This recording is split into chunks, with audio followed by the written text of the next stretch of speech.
Hello, good afternoon. Alright, so, it started a little bit later than expected. Actually, there were a couple of false starts here.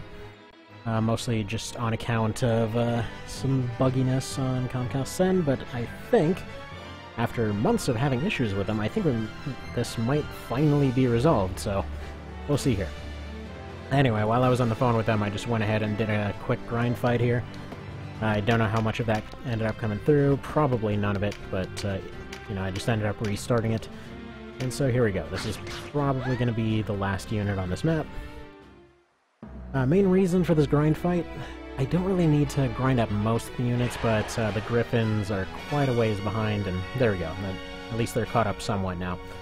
The thing is, with One Vision, if you are at least relatively caught up, you actually have a very good chance of, like, for example, in this case, these guys, even though they're 8, they would still have a pretty okay chance of at least being useful in the next fight. Ideally, I was hoping to have them raised up a little bit higher than that, so we'll see about doing some other stuff later. Again, I just figured these would be probably the best bet, because the next fight is Bode Fortress. In case you missed it before, the rule set for this run, essentially if any unit ends up losing a life, they are just dead. So for example, these 3 are already casualties here. So there's that. I figured for the next one, you know, flyers might be useful. But they all died, getting these 3 right. Alright. Let's see here.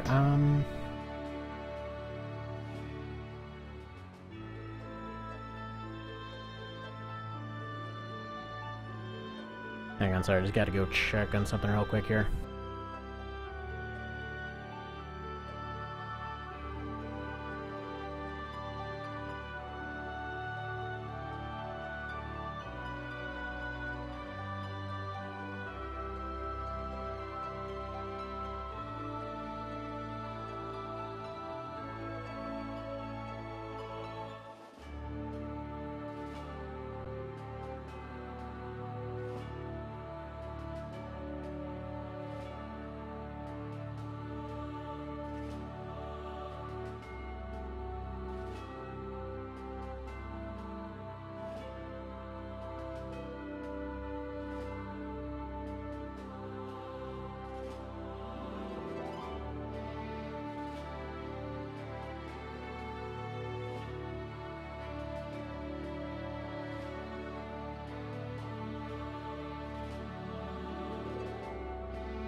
Alright, back. Yeah, for a second there I thought potentially the new computer might have just gotten here.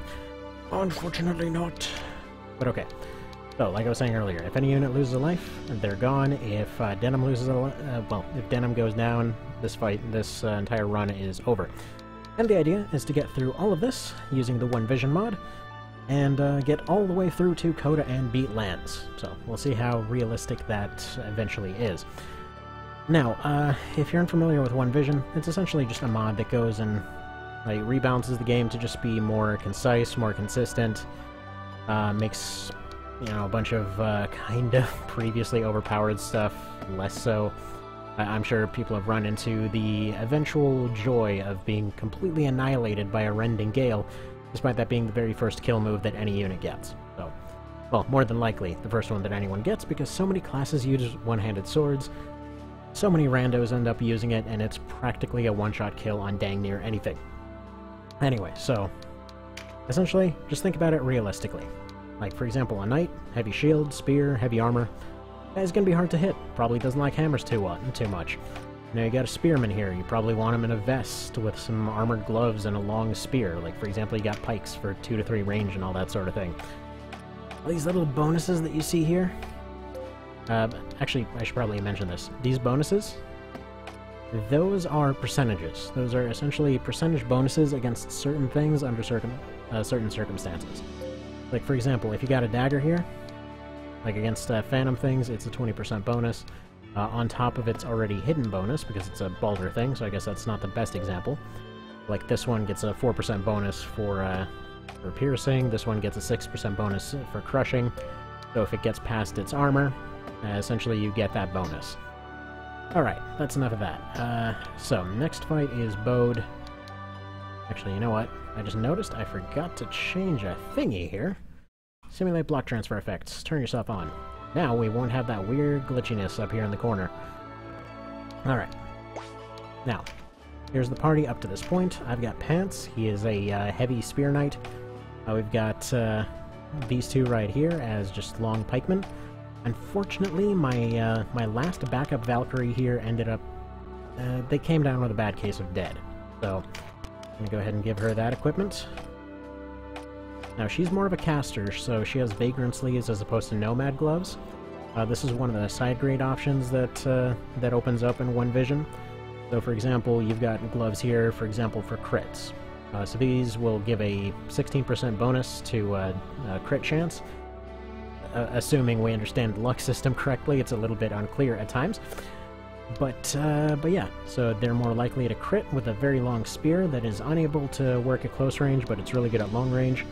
This one right here is more specialized towards casting, so for example, they still have a dex bonus for their spear, but they have an int bonus for their casting abilities, as well as a little bit of defense.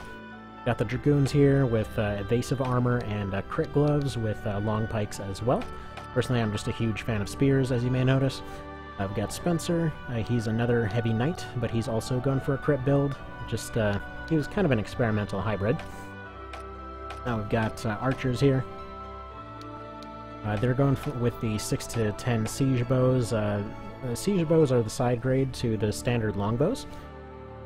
But yeah, they have preposterously long range, but they can't fire past that range. So like regular longbows, if you're firing downwards, they'll get a lot of extra range. Siege bows, they're more for firing upwards. Oh, hello, Vin. Just realized you there. Oh, by the way, I should mention that siege bows are also a fair bit less accurate. But alright, let's see. It's usually the first crossbow finisher that explodes me with units out of nowhere. Yeah, that thing is hilarious. So let's see. Explodiates. Explodiates me early units. Talking like a pirate day? Let's see. It's not something I thought I'd ever type, but it's hot and I still have no AC, so don't take anything I type as an endorsement of language. Fair enough. Yeah, you know, it actually just came from an hour-long jog in the sun. When I went and, well, okay, I misunderstood my wife, because she has a bit of a long day today, so I have more time for either this or work or whatever else I decided to do today. But yeah, Kiddo was taking a nap right now, but I misunderstood her, and I thought that she had to spend her lunch at work.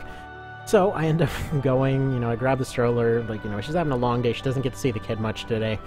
We're gonna be nice, we're gonna hop in the stroller, we're gonna go jog down to her work, because it's like 3 blocks from here. So it's pretty much just a straightaway, but it's almost all in direct sunlight, so I'm all sunburnt and everything all over. And I get over there, she's like, no, actually, I was gonna have a normal lunch, but it's nice of you to stop by. So she gave us a ride home, but still, it's definitely hot out. Alright, so yeah, we got those 2 archers. I had a third one, but they also came down with a bad case of dead. We've got these casters here with evasive builds, evasive caster builds, and knives. We've got monks here with, I just went ahead and put 3 different templates for the monks just to see which one does best. So we've got the defensive claw build. This is probably the most practical, where you have a helmet for extra health and defense, as well as Vit. So Vit matters a lot more in One Vision, because it's essentially just like your raw stat for absolute bulkiness. You've got the Curious here, or Quirus, whichever pronunciation you prefer. I think Quirus sounds a little bit weird, so I just like calling it Curious. Either way, it's your evasive vest for these guys. An Aspis. Ignore the fact that an Aspis was actually a very large shield as opposed to a small shield. In this one, it's a small shield. It's okay. Mitsuno was very confused when it came to a lot of historical stuff sometimes. Rakes, the guy from One Vision, ended up changing most of those. The Aspis has not changed, but anyway. And then you've got claws here, which have a poison effect. All claws either have a poison effect or a remove MP effect, depending on which ones you end up going with. With exception of the Cursed Claw, but that's way the hell down the line. And yeah, they're really good for just kind of counter-poisoning things. So, Defender Ring for a little bit of extra defense. Canopus here is set up as more of an offensive one with a hammer build. Those ones come with stun. And then we've got Donalto here with a similar thing, but with a defensive ring. Got Crushinator as a basic, like, breaching axe kind of build with evasion and crit. We've got Sir Biceps here with the clawed axe, which is the side grade to the one from before. Basically, it just causes a slowdown on whatever it ends up hitting. He's going for more of a defensive setup, since he's pretty much just going to be there tanking hits until he goes for that one hit that ends up deciding the fight. Then we've got Sistina and Folkert as kind of crit-based Terra Knight builds. Got a defensive vest with a male hauberk, got crits from the gloves, got standard two-handers on him, and Hauberim here, who is kind of just learning. He's just sort of showed up. Murden and Gildas are also just kind of starting to train here, so we'll go ahead and add those as we go on. And then, yeah, the new squad of Griffins, who I'm hoping to level up a little bit. Okay, I've gone ahead and explained this for 50 bajillion years. Now I should probably go ahead and actually do some stuff. Okay, so armor-wise, I'm actually going to want, well, ideally, I was hoping to get more rings. It seems like they've gotten a little bit more expensive since the base game. You may notice I'm a little bit more confused than usual between One Vision and the base game, because, as per usual, I've been doing 2 different runs. And I've been doing a lot of the base game thing lately, because I really like my Vita. Oh, by the way, if you happen to be one of those folks that has been excitedly waiting for the Vita to finally die so that we can finally have mods on the thing, it's finally announced. It's finally a thing. So, actually, yeah, let's put 3 different rings on these guys, because of reasons. Actually, probably finesse. Okay, but yeah, so September. Once September happens, the Henkaku, that's the program that you need for a Vita to be able to use PSP mods, or PSP ROMs, I should say, which basically means allowing this mod to work on it. Yeah, it'll finally be released. So we have that. That's coming. That's actually a thing. That's confirmed. It's happening. So, good stuff. Alright, let's see. Been going outright at 5 AM when the sun comes up and Colorado is still cool. Kind of use how far, what? Oh. Kind of use how far I make it as a judgment of health. Fair enough, so it starts around the block, and there's a long time. Finally, I'm going to see something other than my block. Made it to the trail now. I'm actually following quite a while. Hopefully it'll be back 2 to 3 miles soon. Alright, well, good. Sounds like the recovery's going well. Alright, so first things first, I'd like to put these guys into another fight. As I've mentioned earlier, these guys, well, these Griffins, they're going to be necessary for Bode. I think it's going to be necessary at least. I could probably go up there with Knights, but I'd feel a lot safer with some Griffin back up there. So, alright, so Best just needs to train, Lavitz is pretty darn amazing, Crushinator's pretty darn amazing, and so is Canobas. I'm hoping they'll carry them, and if any of these Griffins die, we'll just abandon that plan entirely. Like I was saying earlier, the plan was just to do, you know, a couple Griffin fights just to see how they do. As before, the cheat for no tarot bonus is enabled, so there's no bonus whatsoever from picking up cards. And here's my plan for this fight. Since they're at a little bit of a stat disadvantage, these Griffins aren't going to do a whole lot of good damage-wise. What I'm going to do is hide them off to the back here. Most of the other enemy squad guys will start convening towards them slowly but surely, which essentially puts me in a position where, you know, they'll try to get at them. I can potentially present them to give a very enticing high damage hit, whereas you know, I can go and have these stronger guys go back and potentially take out their units during that time. Alright, so by the way, you may have noticed there, stabs actually do good stuff. They don't suck in One Vision. I'm just kind of assuming anybody that would be wandering into this thing hasn't really seen the mod up to this point. I'm well aware that this run is obviously several months in at this point. Actually, I should really clarify that. On and off, several months in. It hasn't actually taken several months to get this far. I think my meaning is relatively clearish.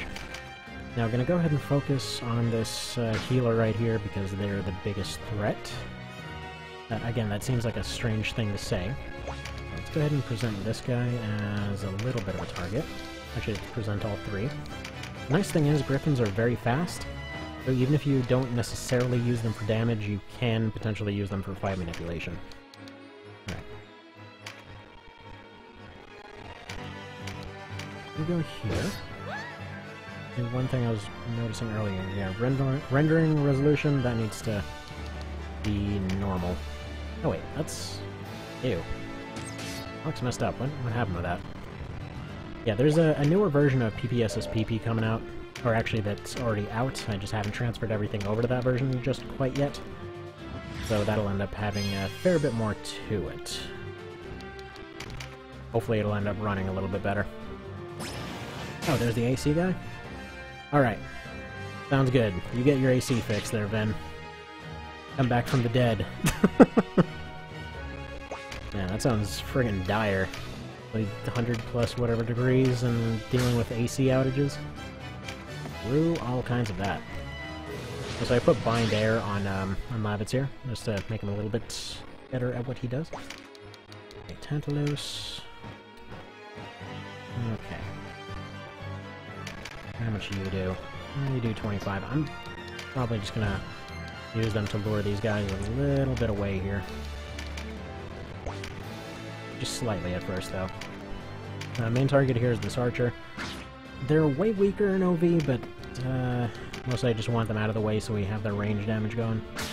Ah, jeez. We're getting all these really unlikely hits on Crushinator over here. Alright. Actually, here we go. This is another thing that I like to keep them around for. So, Talon Dive, aka what used to be Numbing Hook. Okay, no. They still have Numbing Hook. Talon Dive is the other one. The Talon Dive scales with TP now, whereas Numbing Hook is the one that ends up stunning. And it actually ends up stunning consistently. Alright. Have you over here. That should be nice and tempting. Low health one can move out of the way. And they each should be able to take 2 hits, so should be good in that regard. Go ahead and heal you up. What I'm not understanding is why exactly we're getting a little bit of stutter every now and then. I think I will go ahead and turn off Simulate Block Transfer effects again. We're still going to get the occasional little corner bug, but for the time being, it'll resolve that annoyingness. Honestly, I'd rather have a little bit of a corner bug than anything else. And I wanted to get rid of the archer, but this is way more tempting. So axes are some of the few weapons that still do properly scale with TP from the get-go. Makes sense, they're kind of the heavy-hitting weapons. So that's their deal. And I should probably mention, if at any point you have any questions about the mod, what's been changed, all that sort of thing, just go ahead and ask, because there are absolutely no dumb questions whatsoever. Since it is still kind of falling under the category of relatively unknown-ish. I mean, I think a fair few people know about it now, but, you know, such is life. It's... you can't always get word out about things that are so niche that... well, so niche that nobody's heard of it. Like, Tactics Ogre itself is already pretty friggin' niche, and then you end up running into a situation where it's like, okay, you people play this thing, and now we have a mod for it. It's a fantastic mod, but it doesn't matter because you're still going to have people that have never even heard of Tactics Ogre. So, we'll see.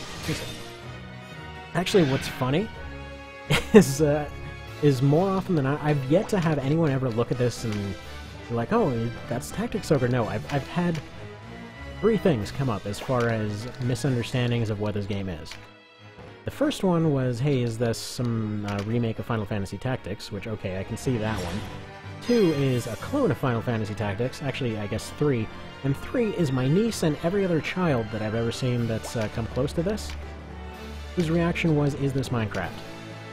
And this sounds like I'm making a joke of, oh, haha, children nowadays. It's... I kid you not, I'm there, you know, playing the mod and whatever else.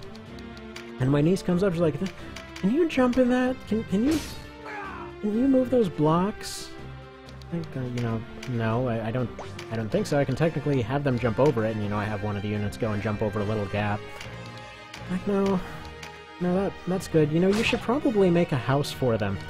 Like, why do you say that? Like, well, you know, this looks like Minecraft. You should probably go and do that. You know, otherwise the creepers will get you. Like, okay. Like, I'm kind of surprised. I have never even seen her playing Minecraft, but she knows the mechanics. That's how you know your thing's famous. Actually, I kind of wonder what would happen if I went and put the game title under streaming as Minecraft. If suddenly just, like, all the kids would go into it and be really confused. I'm, like, half tempted to do that, actually. That would be interesting. But yeah. So we'll see how that goes. I mean, right now, I'm not even sure how likely this Ironman run is to succeed, all things considered. Largely just due to the fact that I probably built this team a little bit wrong. I mean, I get a little bit carried away with giving spears to everybody to the point that we kind of lack offense. And by the way, that's why I have Canopus as a cleric. He's actually really good at laying a smackdown, even as a cleric.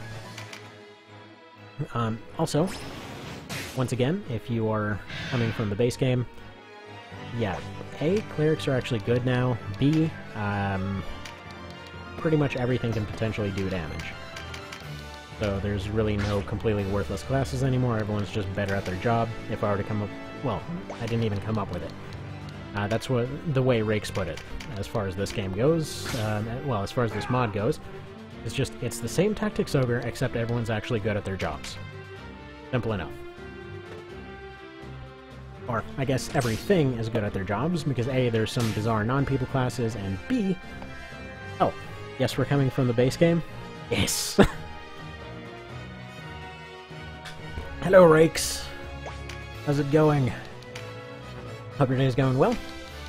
Yeah, I decided to go for some of this instead of the AI arena today.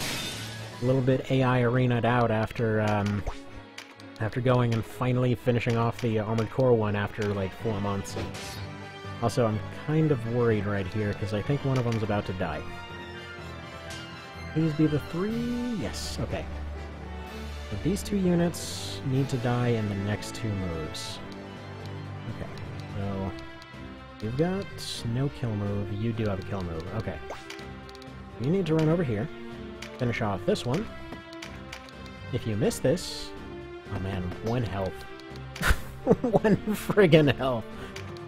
Do I have a bomb by any chance? No. What's funny is I have this. I just have Purify on her. I think we're gonna have to roll that 50%. Oh, don't screw this up, Bess. You just killed one of those griffins. How dare you? Dang it, Bess. Your first day as a Valkyrie, and you've already gotten somebody killed. So Rakios is now eliminated from the run. At least we have 2 griffins now. Oh, and a crit, so Lavitz is down. Okay. Canopus, go fix this. There. Dang it, Bess. Just got our new pet killed. Reasonably well and outrageously hot? Yeah, that is the running theme. Vin was mentioning earlier his AC died. I was mentioning earlier I just went for like a friggin' 4-block jog in the direct sunlight. It's been an interesting day for everything going toasty. Alright, so manual sort. Mr. Rakios is now dead. What an excellent start to this, right? Yeah, this is the weird part of the 1 life run. Now that we have basically accomplished absolutely nothing by doing that, they're level 9. And now let's go ahead and completely not use them for Bode. Wait, oh crap. Okay, Bess, do you have any abilities that you can learn that I might have just lying around? Okay, let's see. You've got air, and some earth, and some lightning. Galvanize and Thunderfire. That's not gonna work. Rage. And Rage could be good, and Spark Sphere, so I might just switch her over to Fire. spell charge. That could be potentially very useful to have her as a support to the casters. Potentially have them do some good stuff. We've got some draconic stuff, we've got some of this stuff. Alright, I think, since she's already got dark, we'll go ahead and just have her learn spell charge. There we go. Okay. Now she got spell charge, equipment-wise she's probably okay. Got heavy vests and casting abilities. Offensively, let's go ahead and... fire, right? Go ahead and teach her some fire. Probably have her learn some other stuff later. But Enrage sounds like it would be incredibly useful in this case. Alright, so let's get her... Actually, you know what? We might as well just add all of it. Might as well just have her be a multicaster here, because potentially the ability for her to have Purify could be useful if we run into a lot of poison. Got that, and there we go. Probably replace Demon's Pact with Faded Circle. And she looks good to go. Alright, so we've got Denim up here. Got these two. The main purpose... Actually, wait. Rakios, you've died. You are eliminated from the run. The main reason that I had these Rune Fencers, or Spellblades, or whatever you really want to call them in this one, since they are Spellblades for the sake of one vision, they were originally Rune Fencers. I just like calling them Fencers. They're just easier. It's the easiest term. Okay. I'm pretty sure there won't be any monster units here, but Labbits is probably my best spear fighter, so he gets to stay. I'd like the 2 Terror Knights. They're slightly underleveled. They'll do. Now let's see. Left side, I'd like to have a Knight and Crushinator. The right side, I'd like to have held by Pants, and probably chuck a couple more Clerics in here, so we'll have the full 3 Cleric complement. Archers won't do us much good. Caster would be helpful. So, I think if we maybe put away Sistina for this one, and probably break out Bayan. He's had a hard time staying on his feet, but, you know, maybe this will work. And that being said, let's see, did I ever pick up Rune of Swiftness? I don't think I did. It was like the one thing I meant to do. Okay, there we go. He knows Evacuate. So at least we can get some people out of there in case anything bad happens. He is the head cleric at this point. This party should be fine. I think they should be okay.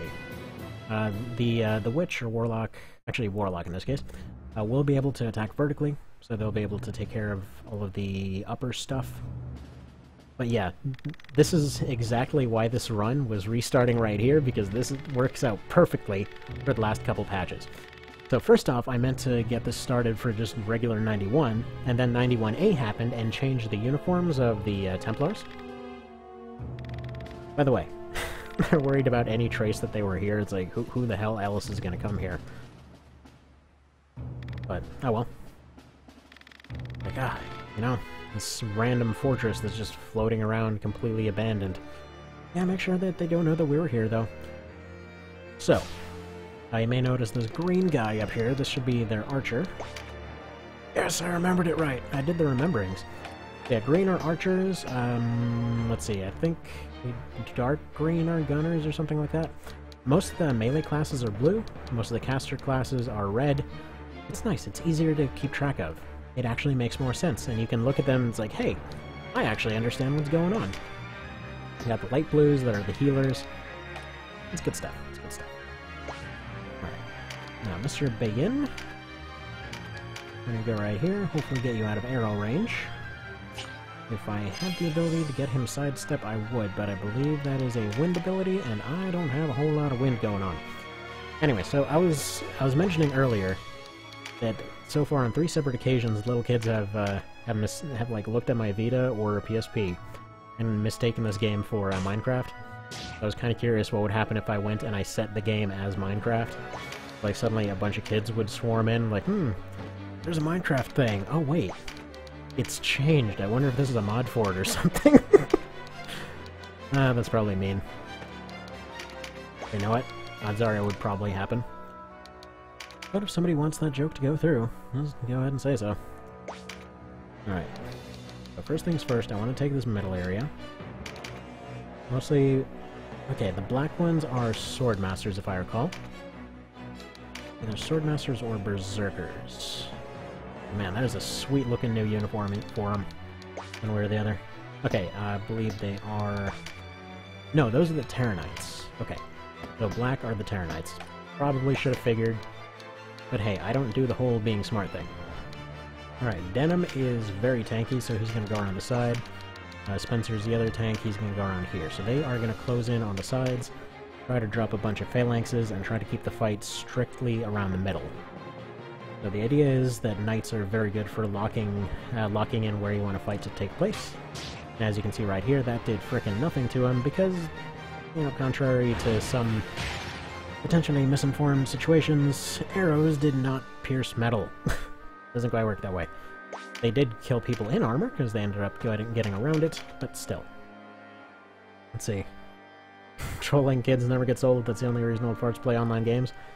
Fair enough, fair enough. That is very true. It's actually amazing how many kids end up playing War Thunder. That doesn't seem like a thing that kids would appreciate even in the slightest. But, yeah, no. Whenever I was going and playing that, there was a surprising amount of kids just getting really pissy whenever they get shot down. Like, well, you brought a biplane to go fight a friggin' gunship. I don't really know what you expect. And like, oh, no, it's not fair. I wanted to get the decals for my plane, and you won't let me. I'm like, oh, that sounds like a whole lot of your problem. I don't know what to tell you. But, you know, such is life. Such is life.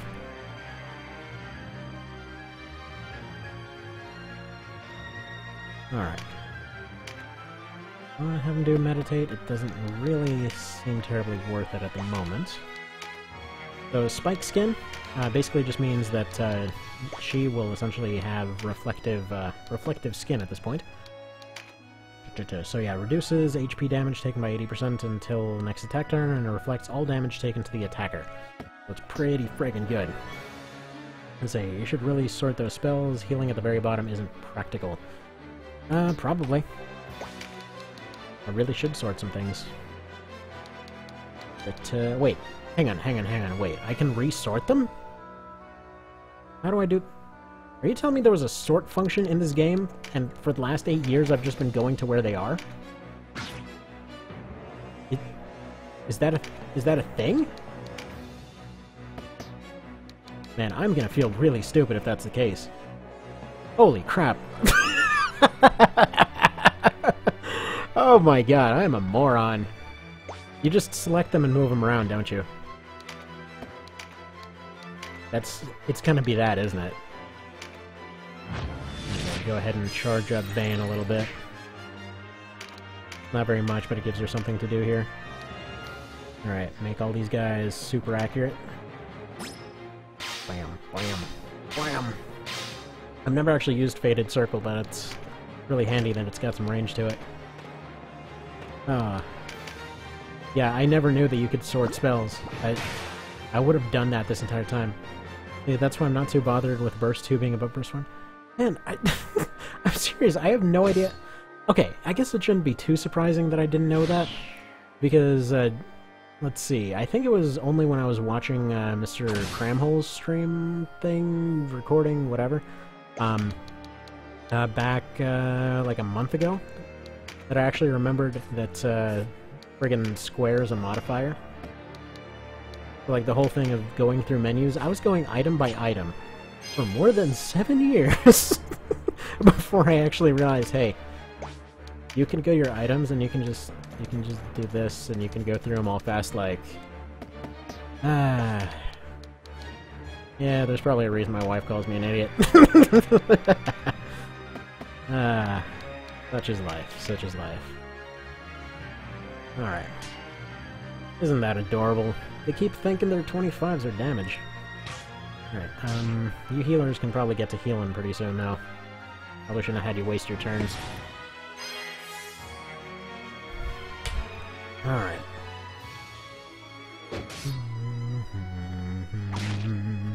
That's your wives. Now, my wife is awesome, dude. Like, I was mentioning on and off again that my laptop kept dying and I didn't really have the money to go get another one just yet. I'm like, you know, I'll go do this, that, and the other, and I'll figure out some way to make it happen. She's like, you know what, I have a better idea. Would you just like a new laptop for Father's Day? Like, yes. Very yes. And actually, I'm expecting a knock on the door at any moment with that thing arriving. And yeah, it's apparently just like gonna be a straight upgrade, so we're getting hyped up about that. Okay, this feels like a moment for Poison Cloud. Yeah, probably go for those, because I figure that might potentially delay them in the future. Also, there you go here. Alright. I guess on this particular map it's perfectly fine that I have transfer effects on. We aren't getting any lag from the overhead map. No idea. Again, such is life.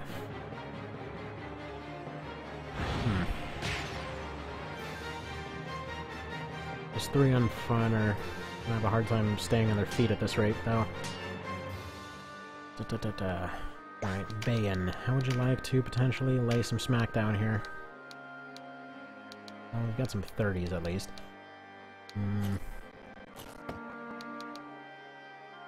I'll strike and stagger. And not really liking the odds on them there. They fortify an area.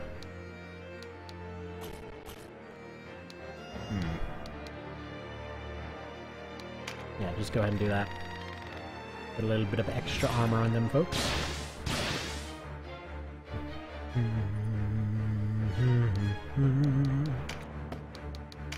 Percentages are still looking good. Let's see, I think we have just enough to pull a major heal under not Tabula Rasa, but a Mother's Blessing area heal here. Evacuate! Accidental evacuate the entire front line. That seems like something that I'd probably accidentally do at some point. Alright, so those knights are slowly moving into position. Rage. And enrage those two. Every time I hear enrage, it makes me think of, what song is that? I always forget. The one song that, like, everybody friggin' knows from Slim Shady. But to try one, dang it. Why do I not remember its name all of a sudden? I always knew that thing's name. I feel really stupid as soon as somebody tells me. I feel stupid a lot of the time. It's fine. It happens. It happens. Oh, there's Mr. Hadrian. We can ask him about building that wall again. Alright. You've got a brand of stock. You can go ahead and poke this guy in the back. Get over there with your long pokiness.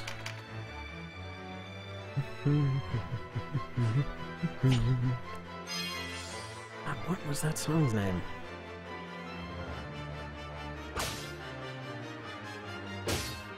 Oh, Lose Yourself. There we go. That's the song. How the hell do I forget that? You know? That's like the song. How... Not to mention I've heard it a billion times. Oh well. Oh, dickery. Yeah, I should have moved him one tile closer. I don't really know why I even had him attack from there. Actually, even better yet would have probably been just have him do an Aegis somewhere else. That's fine. Okay, we'll... Okay, don't have a use for a Phalanx just yet. He's gonna close in from the side. Ooh, he found a rock! Mr. Pants has discovered a pet rock. Congratulations, the war is over now. Clearly, all anyone needed was a pet rock. Would have solved all of our problems earlier on. Alright, come on, 3 clerics. One of you has to have a turn eventually. I know Dark Knights get a billion turns, but come on now, guys. Arrows continue planking off. They're continuing healing. This is what I love about OV. The healers actually matter.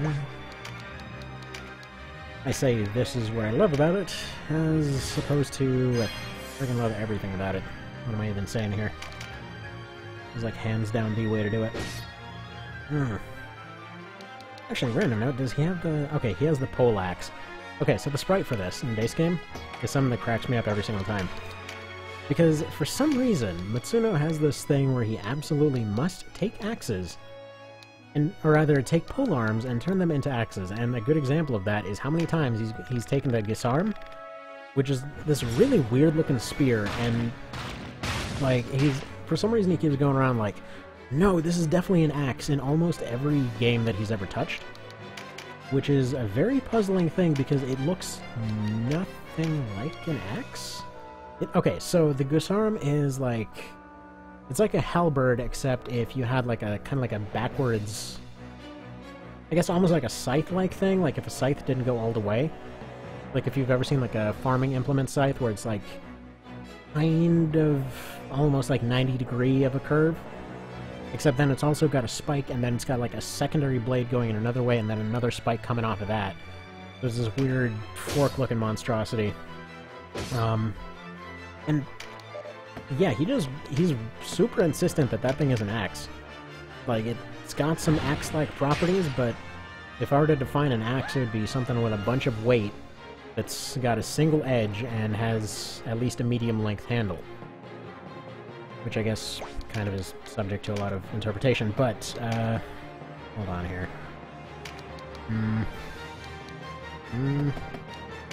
Alright, you need to retreat.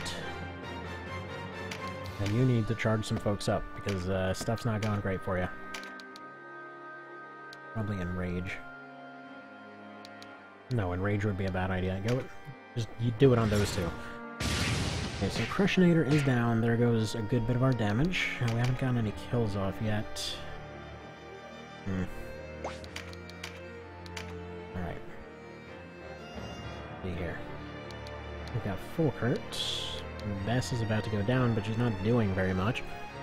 And I think I'm more concerned about Fulkert, and then we'll just have more healing come out for Bess if needed.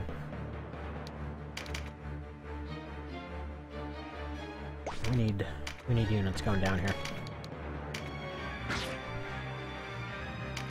And doing still air. Levitz is now our front line. Okay, you go over here to plug this gap. We potentially got a little bit of a wall set up. The squishies are protected by the fact that Crushinator is just right there. I guess they're very polite and they refuse to step over her. Okay, you guys need to stop hitting your low percentage shots if you could kindly do that. That would really help matters. Okay. You're gonna go for another stab here.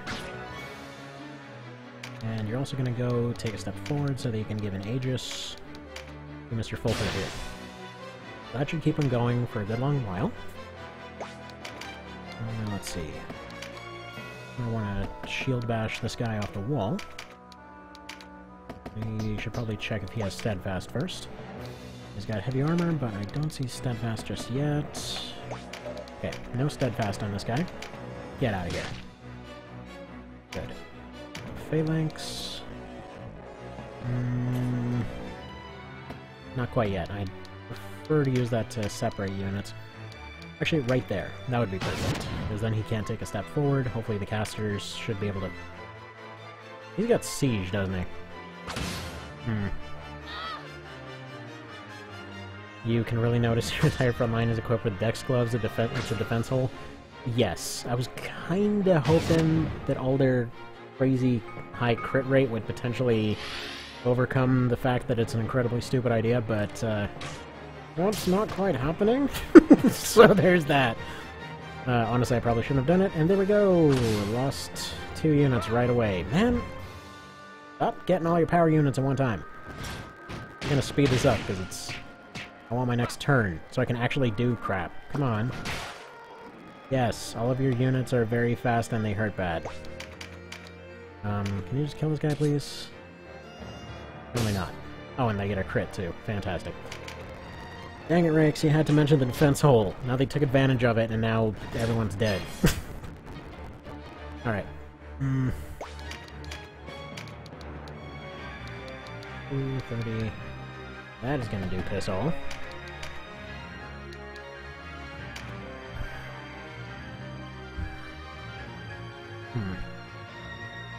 Alright, I think it's about time to do the same thing that worked last time. Namely, I'm going to put a bunch of phalanxes all over this wall. Right, he's probably going to use Razorback on himself. Spencer is going to go ahead and retreat to about here, block off this area. Denim is going to drop a bunch around here-ish. Then he's going to retreat, and then everyone that's somehow still surviving this massacre will run down here and slowly beat everybody one by one until they beat Oz. Hopefully their healers won't approach, and I'll go ahead and pretend this is a good plan. Okay, great. Moving on. We'll do that. Use that back.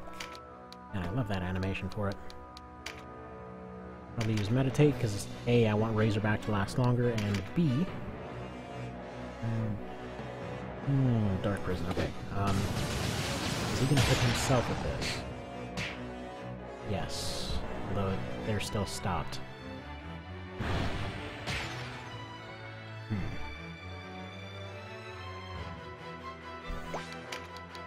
What can we do? Okay, Canopus needs a heal, that's for sure. In fact, Bayan with Razorback here, if we can potentially heal him up, might be a very, very good little defensive bubble.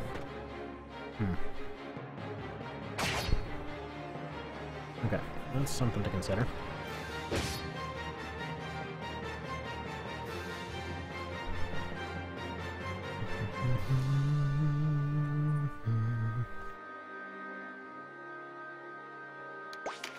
You guys are just regular fighter types. Right. You go back here, you drop a phalanx, and then you heal yourself. That area is basically impassable to them now.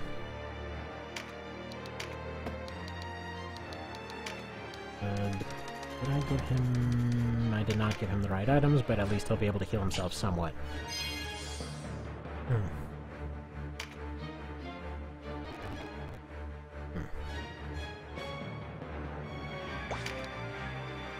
Alright, next thing right here. I would really love to have him run up here and then stab these two, but then he's probably going to get overrun.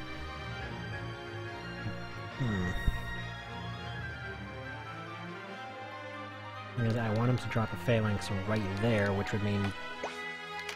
Okay. Fine. Okay, and he's going to go ahead and parry anyway, wonderful. Drop a phalanx right there, and now that area should be impassable. Which essentially means... Okay, he's going to parry, and that's going to be great. That leaves one area where they can actually climb down effectively.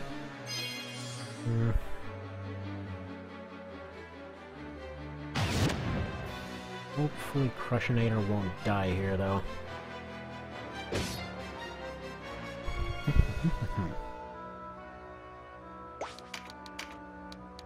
I can't really spare any healing. Or rather, I can't spare any time to go potentially heal those. Also, arguably, I probably should have used Tabula Rasa on Canopus so that he'd be able to do other things. But I think this might be a good idea because them focusing on both Canopus and on Bayan. Ooh, actually, if Bayan is stopped with a Razorback, that should make that last for a really long time.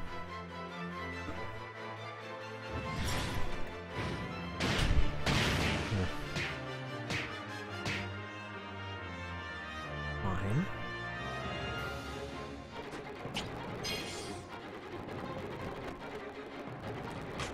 Yeah, right now the big factor is that they've got a healer, and that healer is doing a pretty friggin' fantastic job.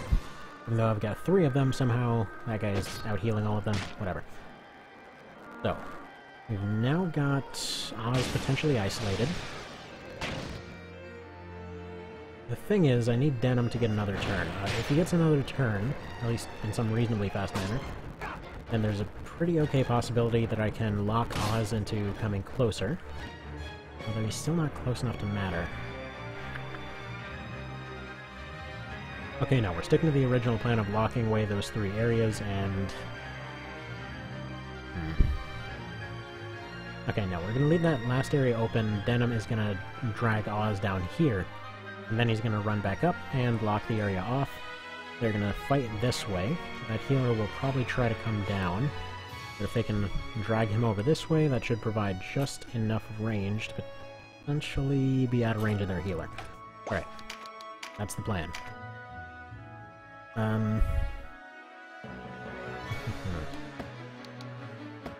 I have any evacuation items? Oh. Okay. Well, we're gonna take some casualties. There's a lot of units that are gonna be completely gone by the end of this. Alright. That's fine. Part of the reason that this challenge run's a challenge run, isn't it? You go down here. That means Labbits, Crushinator, Canopus, Folkert, and Bess, who has survived exactly 1 day in her job, will be dead. Wonderful.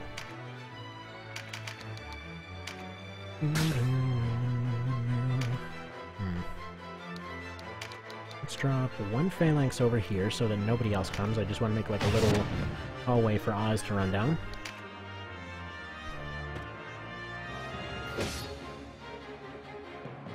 And we got 1 Terranite that made it through.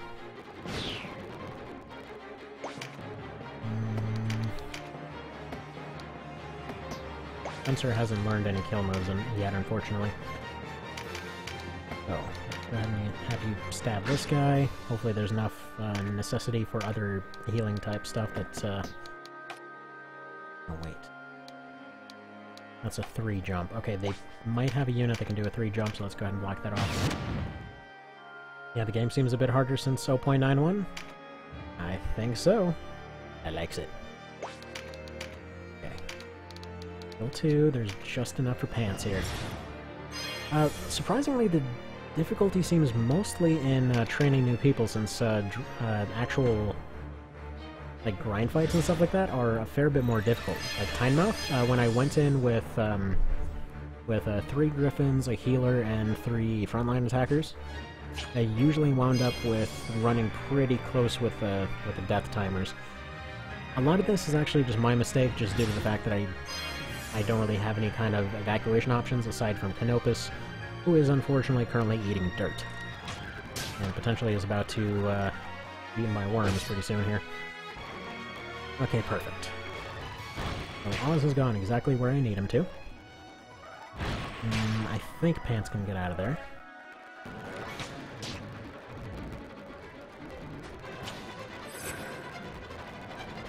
Alright, come on.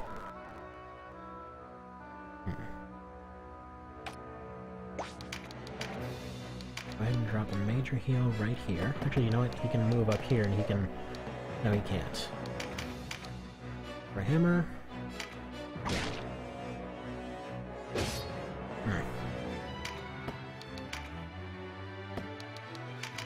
Alright, maybe not my best choice then. Come on, come on. Need Denim to get his turn. First off, major heal right here. Move forward, probably Tabula Rasa him. Actually, don't even need to take a step forward. Go ahead and tabulate him from 1 tile ahead. Get rid of fear and missteps, so, you know, fewer things to deal with. Here's the thing. I need a Phalanx right here. Please, please, please tell me that Denim... Okay, Denim does have it. But I'm checking all these myself and still haven't run to a level you can't kill everyone on 0 knockdowns, assuming a competent team, but not power playing. Yeah. So, honestly, with a better team, all of those situations would have been much different. It's really just my method of playing that has a few... shall we say, holes? I have a tendency to like weirdly stupid strategies. And I just like winning under, again, really stupid circumstances. It's like for this, like in this case, obviously there's multiple lives because you're inevitably going to end up taking, you know, a few injuries along the way. It's a freaking war after all. So the idea is to try and get through the entire thing on no knockdowns and or training new units while essentially having a ever-escalating danger to their current situation. Crushinator, that's a mistake. You've never taken up a sword, you've only taken up axes. Also, one thing I've somehow never noticed up till now, I always thought they had, like, booby discs on their armor. It's actually just a thing on her arm. That's an arm right there. Yes, I'm always commenting on boobies. Just, it's fine. Don't worry about it. It's PG. It's allegedly PG. Still got 2 healers. As long as that remains the case, we should be alright. Bane has been stuck on that same turn for like half a year. Alright, yes, there's so many of you. Goodbye, Bess. You were terrible at your job. No, it isn't. You are gonna go ahead and leave this earth. Spencer should be a good bit of his way towards a kill move, but not really much that we can do about that now. Actually, come to think of it, what is your vertical jump? It is 2. You can just get out of that hole. For some reason I thought it might have been 1, which would have been hilarious, as he can't climb out of that hole. But oh well. Actually, that's the one with Siege anyway. That's the only reason he was here, so let's not waste any time. You actually can't fight again, Lavitz. You are kicked out of this run. Okay, she's a Viking. Makes sense. She has stolen jewelry. Very true. Okay.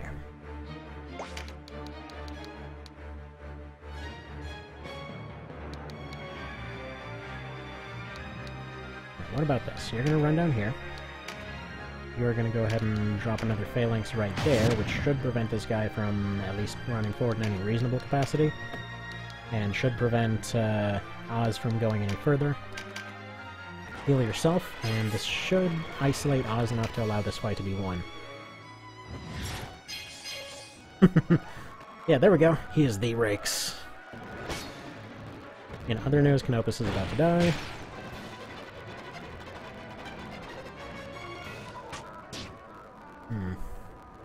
Alright, can you guys lay off Spencer and maybe one of my... Okay, my last remaining healer. If she could potentially get a turn at some point despite being stopped. Okay, Spencer has now died. I think this is going to be one of those where Denim just turns out to be amazing. Let's see, AC update, part of it exploded. The guy is getting an unexploded part to replace them, and then he'll be back. Ah, jeez. Man, that sucks. I hope they end up getting it fixed pretty soon. Alright, there we go. You guy, you stay over there. Don't want to deal with anyone else. Alright, so here's the deal, right?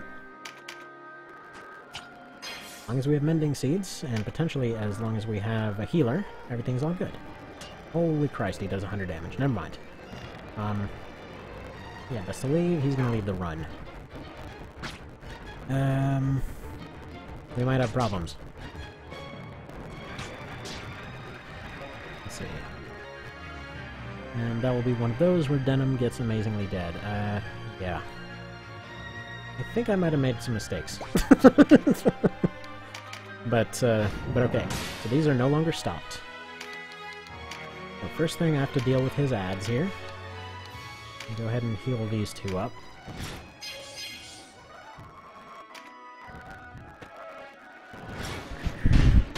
I'm gonna go for Meteor Strike. Where is their healer? I think their healer is actually currently locked up there, so he can't get any closer.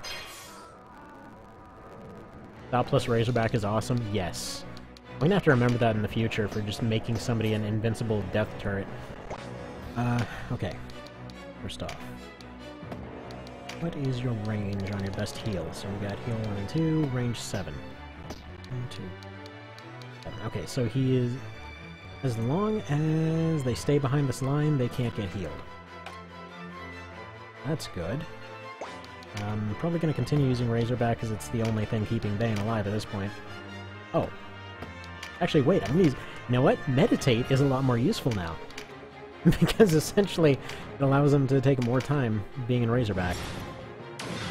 Just, Bane has evolved into a porcupine.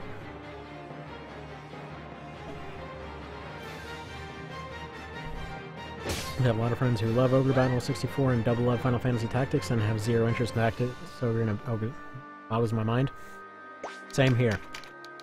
And I think it's just because the base game version of it has an unfortunate case where it's it looks and acts a little bit too complicated for its own good.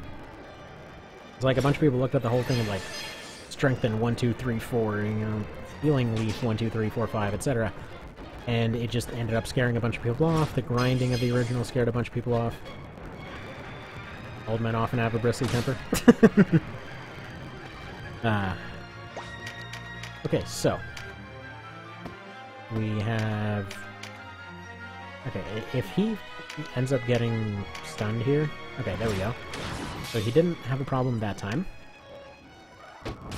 Oh, and they stopped. Wonderful.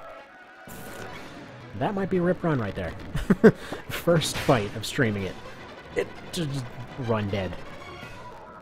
That'd be hilarious. That would be hilarious. Okay, he's gonna keep getting injured.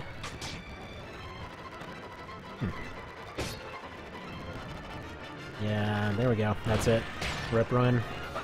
Didn't even end up touching Oz here. That's fine. Can start another one. We got some time. Oh, you know what? Hang on, where is my PSP? You know what? I know what we need to do. We're starting the next one. The level 1 run. Give me a sec. Hang on, I'm gonna go get it and transfer the file over. 1 sec.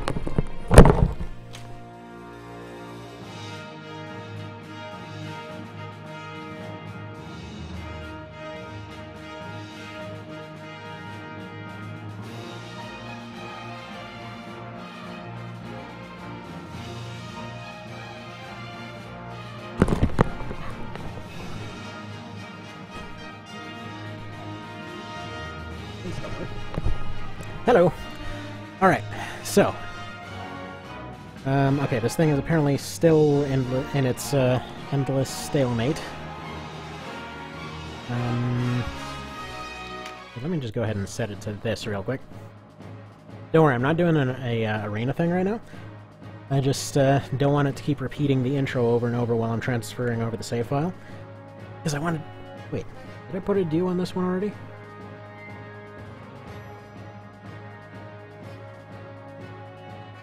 Probably something worth checking. Alright, USB mode. Where are ya? Can't continue without scanning. I'm pretty sure this thing's very well busted as it is. It probably barely exists. Alright, removable disk. P, save data. NO 565, and there's like a bajillion of them.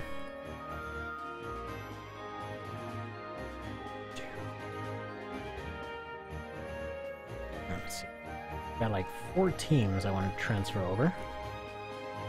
And transfer those.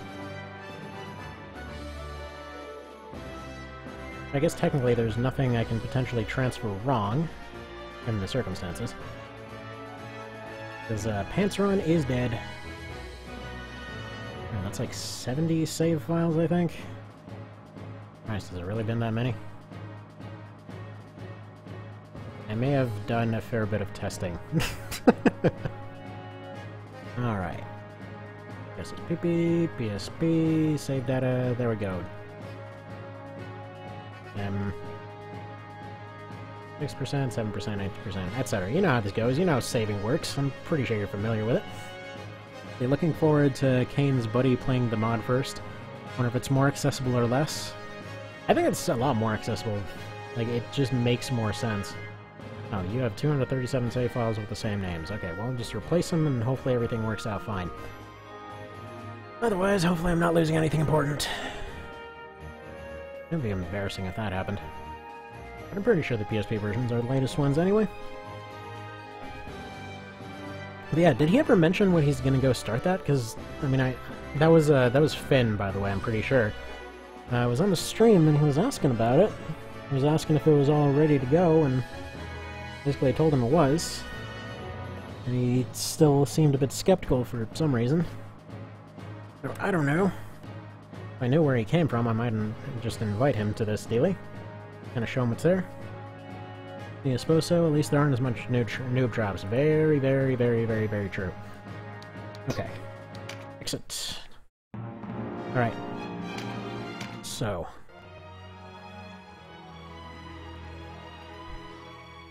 50 bajillion of these later.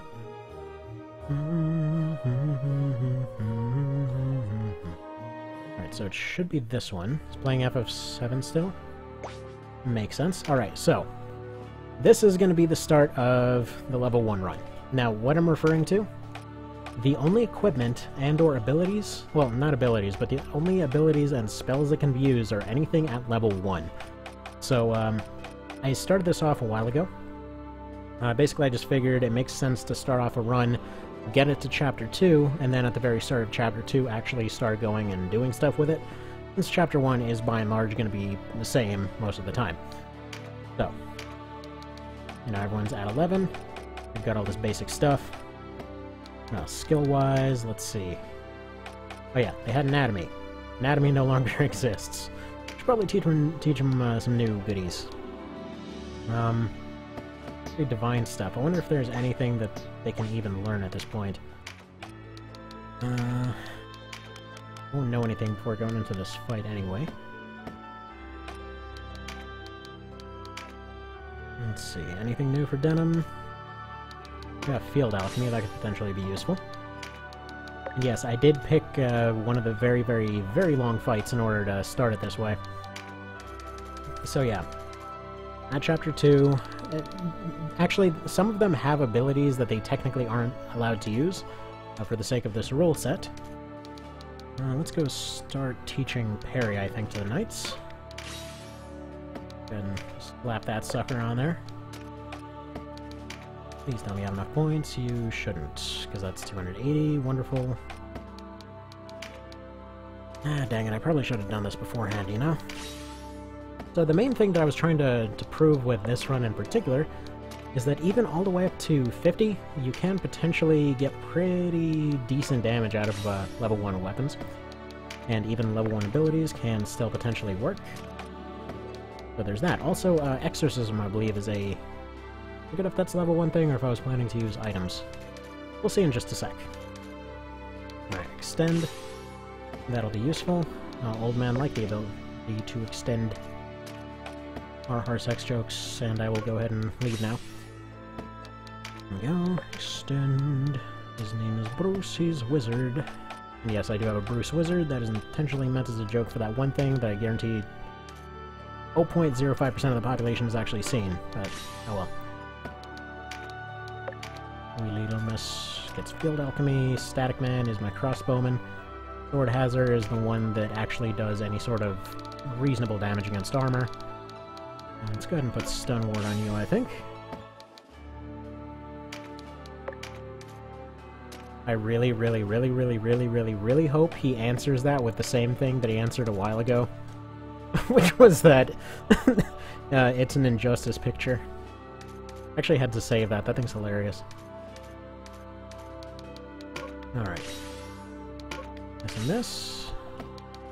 Gonna fill in her 2 slots. You know, har sex jokes, etc. That was actually unintended. Oh well.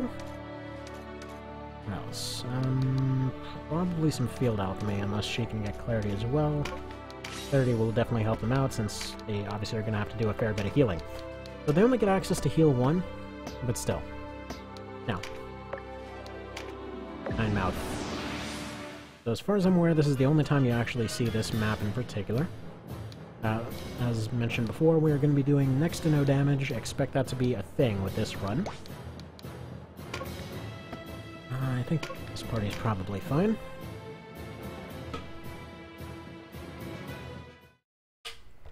They're going to be all like, oh, we're good folks. You should probably not fight Gatalio. He is danger.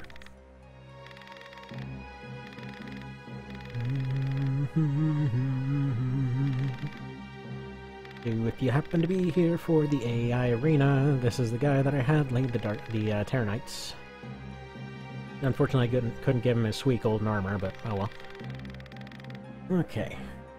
They will fight to last. What they mean is that they are... Okay, they're saying they're honorable, Galgastanian, whatever. What they mean is they're a bunch of weirdo grenade-chucking priests. So yeah. A dude that could tell you his danger. If you're wondering what the deal is with the name from this one, Adieu is a guy from Armored Core. That's what the name of the party is about too. The Sky Dancer is his mech from Armored Core. And his whole thing is that he somehow takes the starter build that you get and makes it even worse. So that's why, basically I figured it seemed pretty fitting if we're going to try to beat the entire game with level 1 equipment. So yeah. When these guys move forward, they're probably going to try to stay at a little bit of a range here. I'm not really expecting to do much damage whatsoever, as I've mentioned previously. Okay, so we've only got the short bow. Obviously its range is going to be absolute trash. Let's like about there-ish. Probably going to have him move up to the hills here. Seems like a good way to go about it. And fast forward a little bit. As I said before, it's going to end up taking a hot minute. Now, Sword Hazard, Voltaire, and Denim are the only ones that I actually want charging into fights. Everyone else is going to stay on the periphery and just kind of do what they can. That being said, surprisingly, Mail will actually hold up for quite a while. But yeah, I forgot I had Lynette here. Why didn't I get a notification of this one? I get notified of a couple of abrupt ones earlier. Okay, that was on account of Comcast being dicks again, which, by the way, I called, I yelled at them. I think, hopefully, that's finally fixed now. They kept pretending to send some kind of signal boosters out, but whatever it was, it seemed to potentially fix the issues, so here's hoping it's finally done with and over with. This is really a long answer. The game deserves a mod. Exactly! This thing is fantastic. Like, just like the game in general, they put so much love into it, and then they just drop the ball on balance. Yeah, that stuff happens. Alright, so by this point, we're mostly starting to see the arrival of some two-handed weapons, some better tier equipment, but by and large, you know, this is still relatively fair-ish. We can still kind of get by damage-wise. If you want base game comparisons, attempting the same run about this point generally averaged about, I would say 5 to 10 damage for generics using basic crossbows and short bows.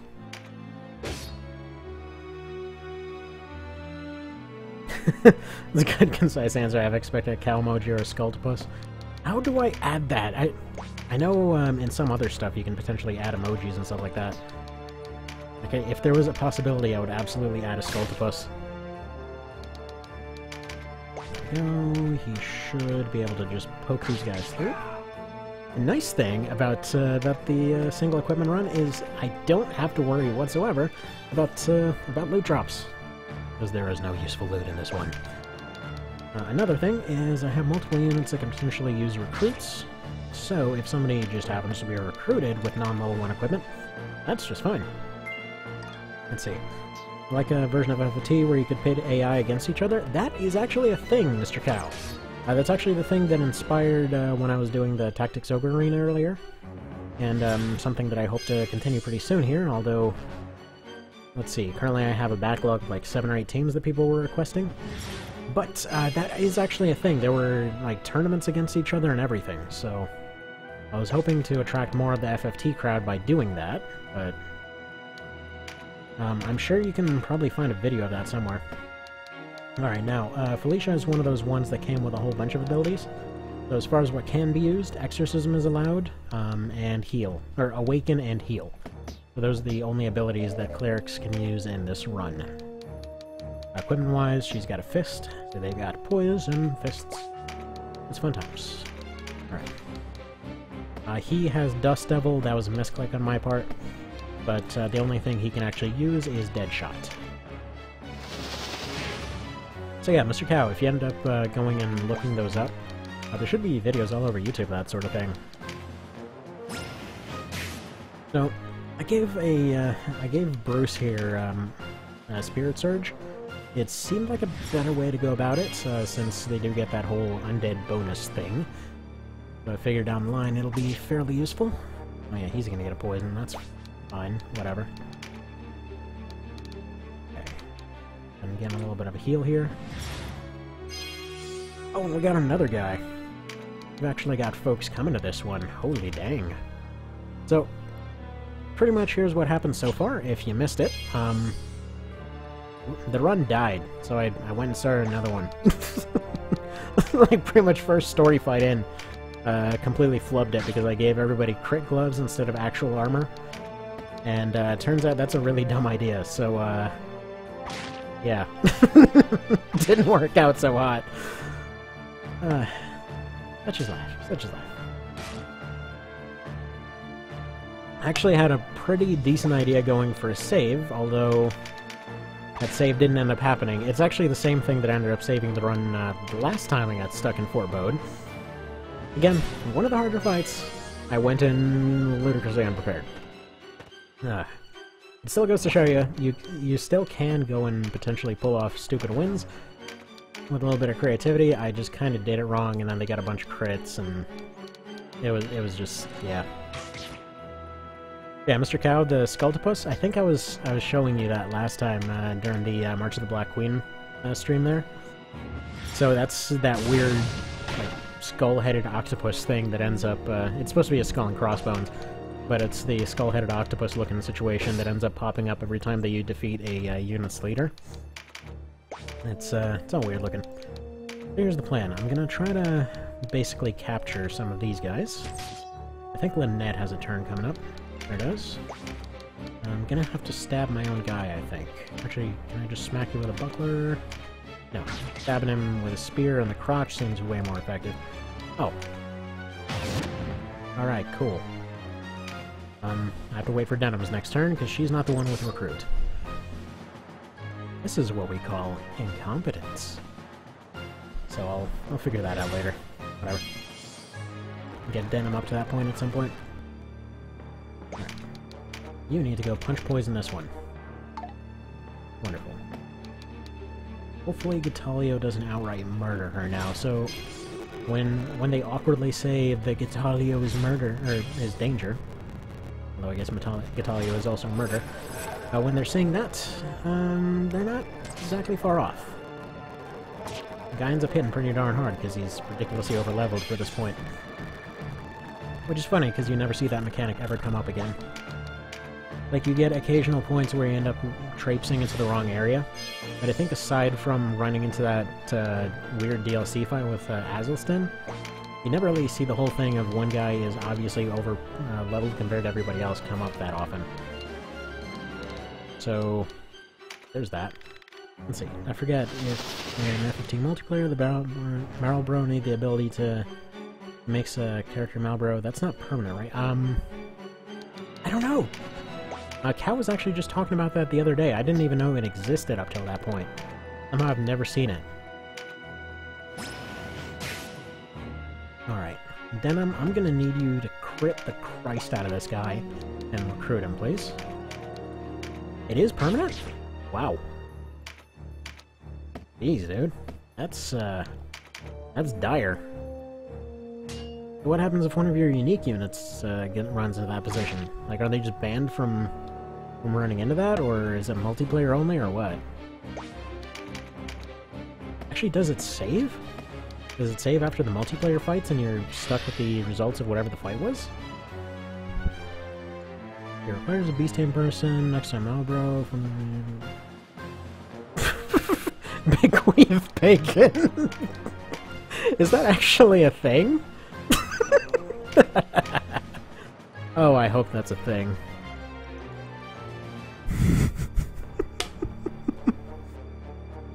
Ah. The JP and EXP sticks. Wow, that's really abusable then. Huh. That's potentially really abusable. Alright, let's hope that Voltaire doesn't get himself completely beat down.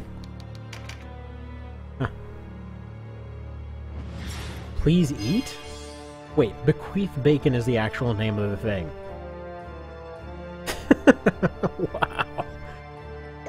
Okay, I don't know how I've never heard of this stuff, but that's hilarious. And again, I guess I was never really particularly active with multiplayer in that one, because I barely knew it existed.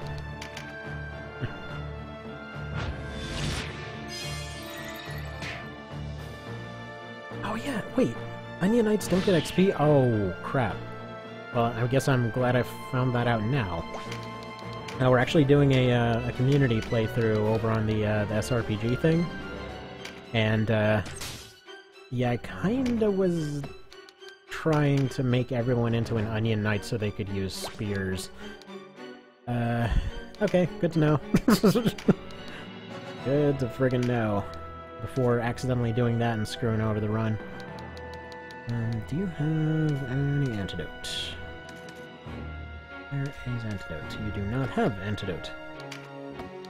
Alright, you just stand there.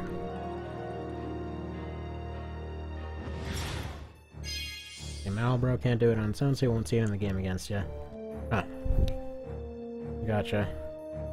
The cooperative campaign for... Oh! Huh. Okay, I didn't know there was a co-op campaign. Wait. 12 Algus Death Knights, what the hell? How have I never seen this? Well, okay, I already answered how I've never seen this because I never really tried the multiplayer. Wow. That sounds really cool, actually. Huh. Oh, so wait, so Onion Knight is like your minimum level of all your other classes combined or something?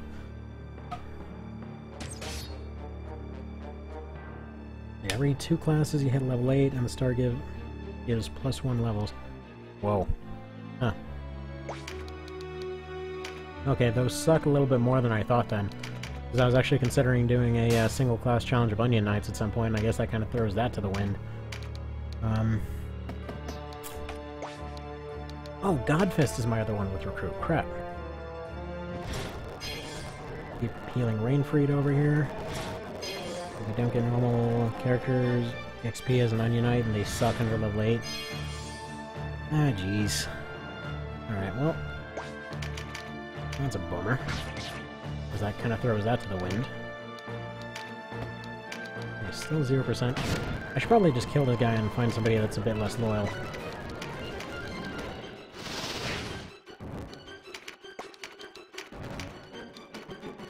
That's probably one of the most dire things I've ever said on here, but no. I just mean, this guy that is sitting here and somehow magically, like, Wolverining back from every situation. Okay.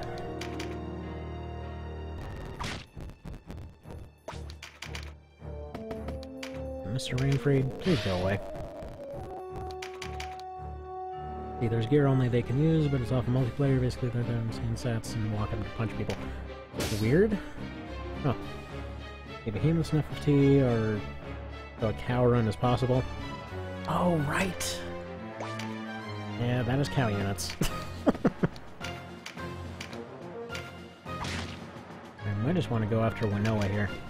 Gatalio's almost escaped from the fight. Dang it! Lady! That's getting really annoying now. Okay. There we go, knock him down to 4. There's a possibility he'll get recruited. Come on, Denim. Come on. Or a Dew in this case. Come on, a Dew.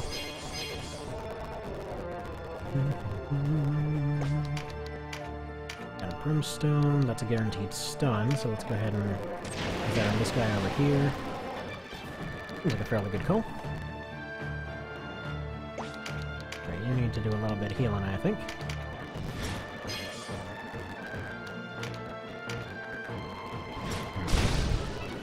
Wow. Okay, Gatalio with his Poison Cloud is friggin' strong now. He actually started to get a little bit neutered in recent patches, but man, that's pretty strong right there. Alright. You go ahead and punch this one. You even get 1%. I'm assuming all of these are going to have very high loyalty anyway.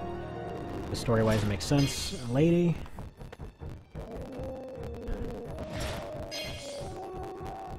Stop friggin' healing them. Also, amazingly, he decided to go after the one that would end up doing the most damage to him overall. Do that. His thing. Now, Denim can stab this guy. It would have been really nice to crit him. Still 0%. Yeah, I don't think he's going to be recruitable. I know how there's actually this very simple feature known as just look at their friggin' loyalty, but, that requires me to do stuff. Oh, no. Just... There we go, we can have Justina taken care of. But those guys are gonna... Okay. He's gonna attack, he's gonna attack. Those are strange choices, people. Those are strange choices. They're done for. In case you weren't aware, Broadsword is basically the strongest weapon that's going to be available in this run. A very good chance I'm probably going to replace more units with having one of those.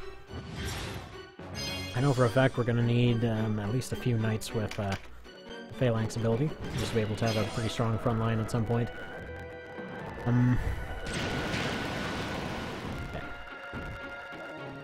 I think monster skill abilities need to be buffed. The fact that you have to stand right next to a monster is inconvenient. Just having it equipped should be enough. I mean, they're so inconvenient that I've never even heard of most of them, quite frankly. I don't even... What class is it that even gets monster abilities? Is there actually a monster...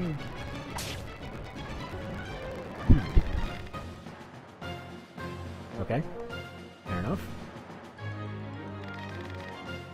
And then keep them on with fires or rocket truck, and you have to hold them back to use extra skills.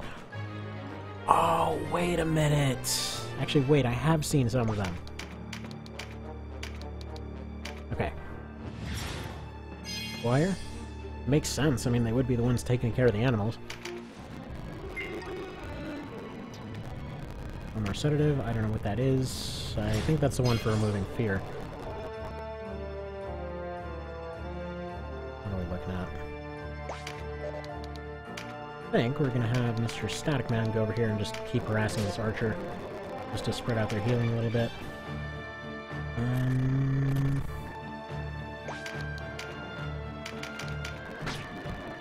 Okay. Green Dragon has one that always does knockback.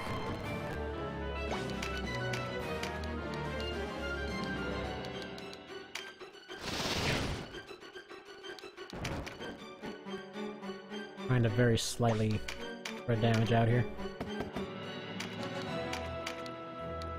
Trying not to move these guys as much as humanly possible.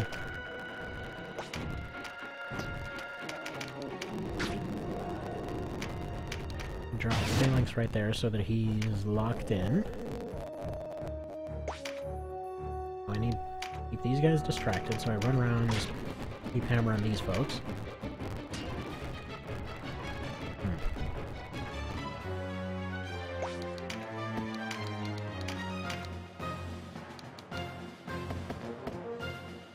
Sonic Blade might be enough to deal with this one. Actually, yeah, my own healer is about to move right after this one, so there's a potential for a recruit if this goes right. Do it. No wait, wrong healer. The other one's coming in after 5 turns, so yeah, everyone's gonna be completely recovered by then. Poison. Bummer. Poison one helped. Let's see, Dark Whisper 2 from the top tier Flying Hydra things. It hits like 6 times? What? Isn't that one of the abilities that one of the bosses has? It's actually amazing that I don't remember that much about FFT.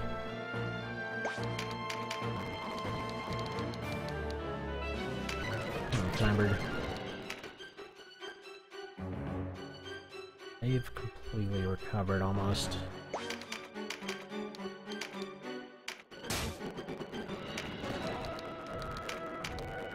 Come on, Edgar, you just got punched in the back of the head and poisoned. Surely you want to join now. The only monster or line worth considering, more like... I don't know, I never really liked monsters in that one. I think it was mostly just the fact that they ended up taking space. Like, I love the idea of riding a chicken around, for example, but just it was so weirdly specific it never came up. I'm just gonna go for a kill here, I think. Maybe go for a recruit at a later time. Really, the main point was to show that even... I guess, starting with Chapter 2 here, you can still get by with level 1 stuff. And this is potentially going to go all the way up to the end of the game, so... There's that. The idea is just to try and be as tricky as possible. Drop phalanx.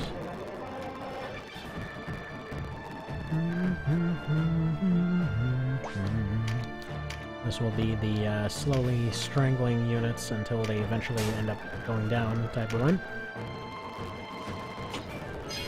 Although, actually, that being said, it still winds up being a little bit faster than one of the runs that I tried the other day. It wasn't necessarily a run of sorts, but it was actually just more of a I guess just fiddling around with the versus mode. It's okay. Let's see, that global vitality nerf made this run somewhat possible. Surprisingly, I started this run before the vitality nerf. So that gives you an idea of how friggin' long it took to get past some of these bits. Like, I actually, on another file, I think I had it, got it up to chapter 3 so far.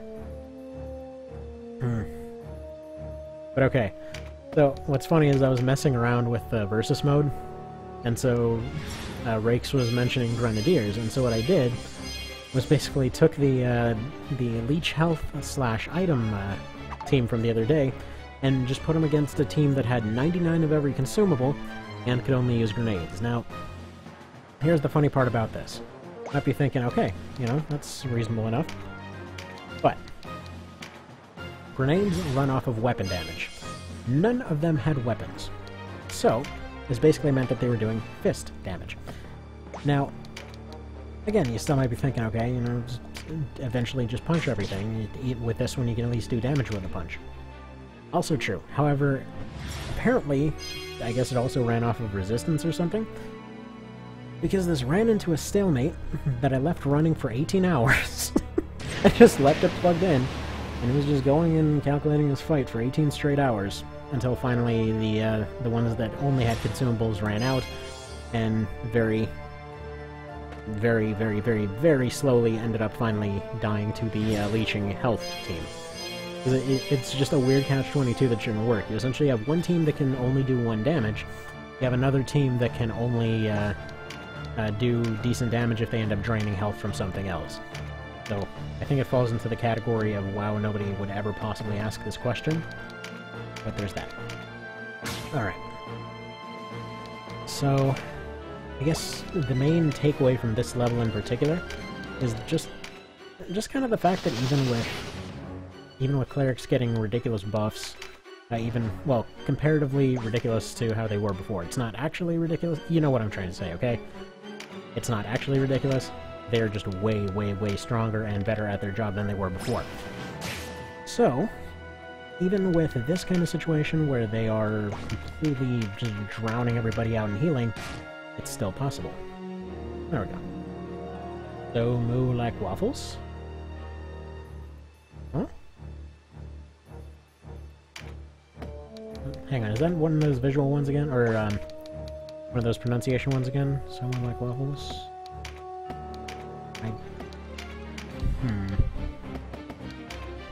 I don't hear it. I don't know. I don't get the pun. I know there's one in there somewhere.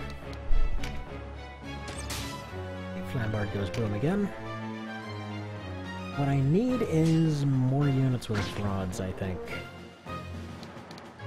I just need more of her.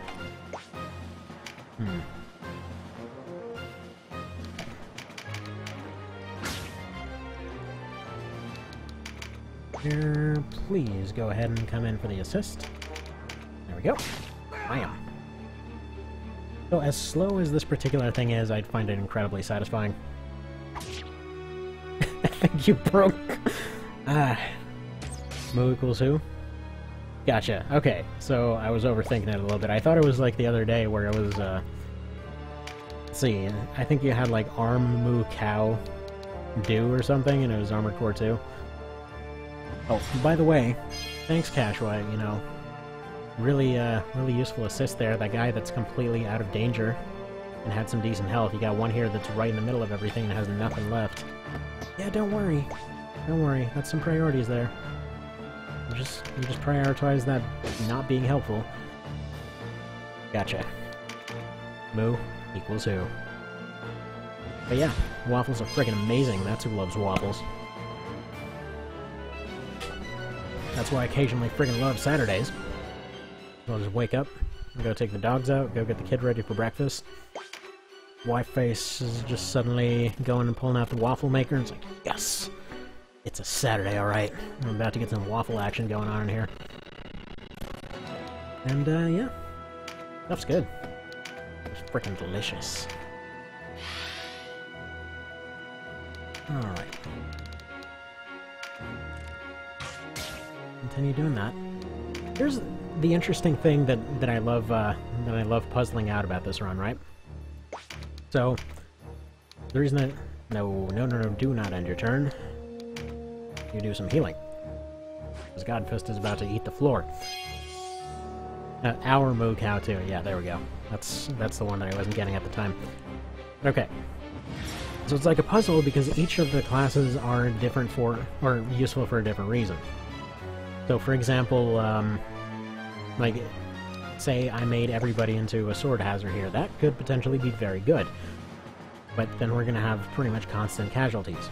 Say I made everybody like Voltaire, then we potentially might have really good AoE and stun. But then we might have an issue with speed. Say we made everybody into, like, these guys, for example, we'd have very good area coverage. Say, for example, we made everybody like this, we'd have, you know, poison and healing, but there wouldn't be any DPS whatsoever. Archer is very good for isolating certain things. These guys really good for a long-range stun when it's needed. The first ones that are probably gonna go... Well, actually, no. They can't even go, like, with the casters. Wow. Okay, I should probably grab a drink of water, his voice just cracked out there. With the casters, the nice thing about them is they're potentially very useful against, like, say, golems and stuff like that, but in a situation like this, they're not terribly doing much. Let's see.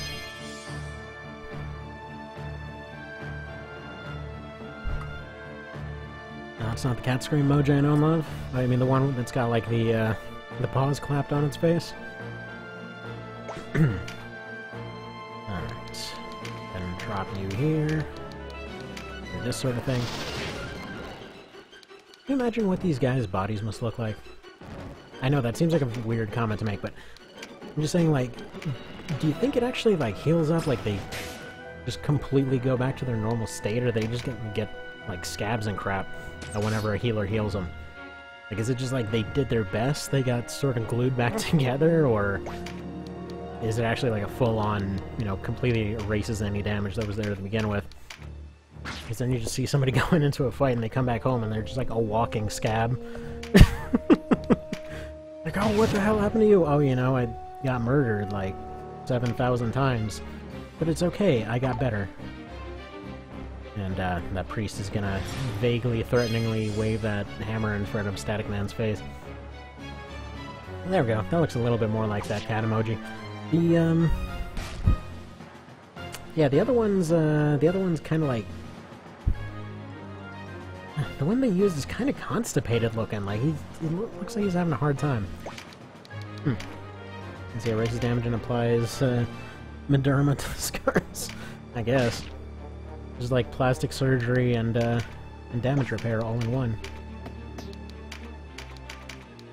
That reminds me of some of these medical dramas we occasionally watch. They're just like, oh, I read this thing in a magazine, and like, we can go ahead and apply part of a chair to their skull, and if we also happen to catch some mosquitoes, and then we use those and specifically buzz them around the atmosphere at 5 billion miles an hour, then we potentially can save this person from having a common cold. It's just like ridiculously specific stuff for fixing otherwise mundane things. There we go. Wow. Okay. That was guaranteed. They are going to survive with a 1.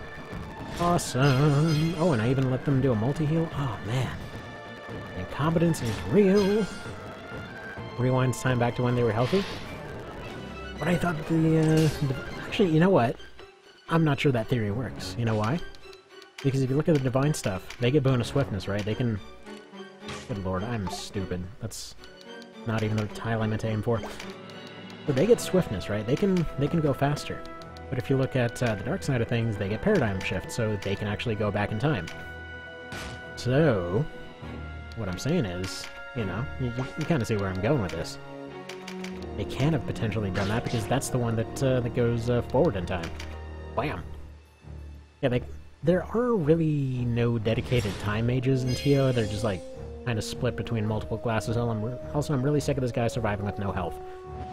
Because this is the same guy that refused to die earlier. Jeez. Alright. Kind of implied Time of Need does exactly that. To quote the beginning of Secret Mana, time flows like a river and history often then repeats. Yep, pretty much. We're still doing the same old crap we've always done. It's actually funny because it seemed like for the longest time, like, you know, we're in the best, most peaceful time in history.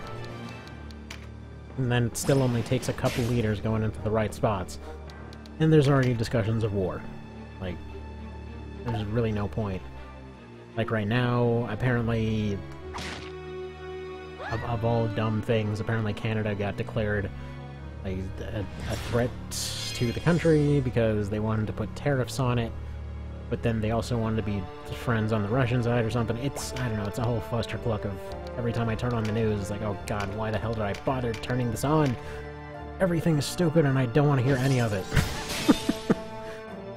Like suddenly completely friendly countries are declared enemies for no reason other than just to be like pissy douches to somebody. Ugh. Oh well. Oh well. People are people. They will do people-like things. And unfortunately, sometimes the wrong people will be in charge of a lot of people. Actually, so when I was going through and rewatching a lot of the random cutscenes, kind of looking for discrepancies for when the sprite changes happened. If you missed it earlier, by the way, Rakes actually went in and he changed a bunch of cool stuff with the sprites. Like, for example, Vice at this point, if he goes on his murderous rampage and whatever, he has like red armor now. It's like presumably all blood-stained all the time. And yeah, so he went and he changed a bunch of stuff, and so there's one of the cutscenes, and there's a lot of the cutscenes I actually haven't seen in quite a while, but there's one in particular which is when you're on the Law route, really, when you're on Law, and Balbatos gets executed. And he's just there, you know, he's on the guillotine and everything else, he knows he's about to get it. He's like, look, you know, you can say whatever you want, odds are you'll do something stupid and then they'll want your head too, so, you know, don't get too comfortable. And then, like, immediately afterwards, he gets it too. He's like, you know what, this is a very human story, I have to say. Alright, let's have you move here. Try to take out this guy again. Mr. Rainfree, the priest that does not die. All the bad moves? Yes. There's bad moves every friggin' day. I don't know, I guess it's just more of a...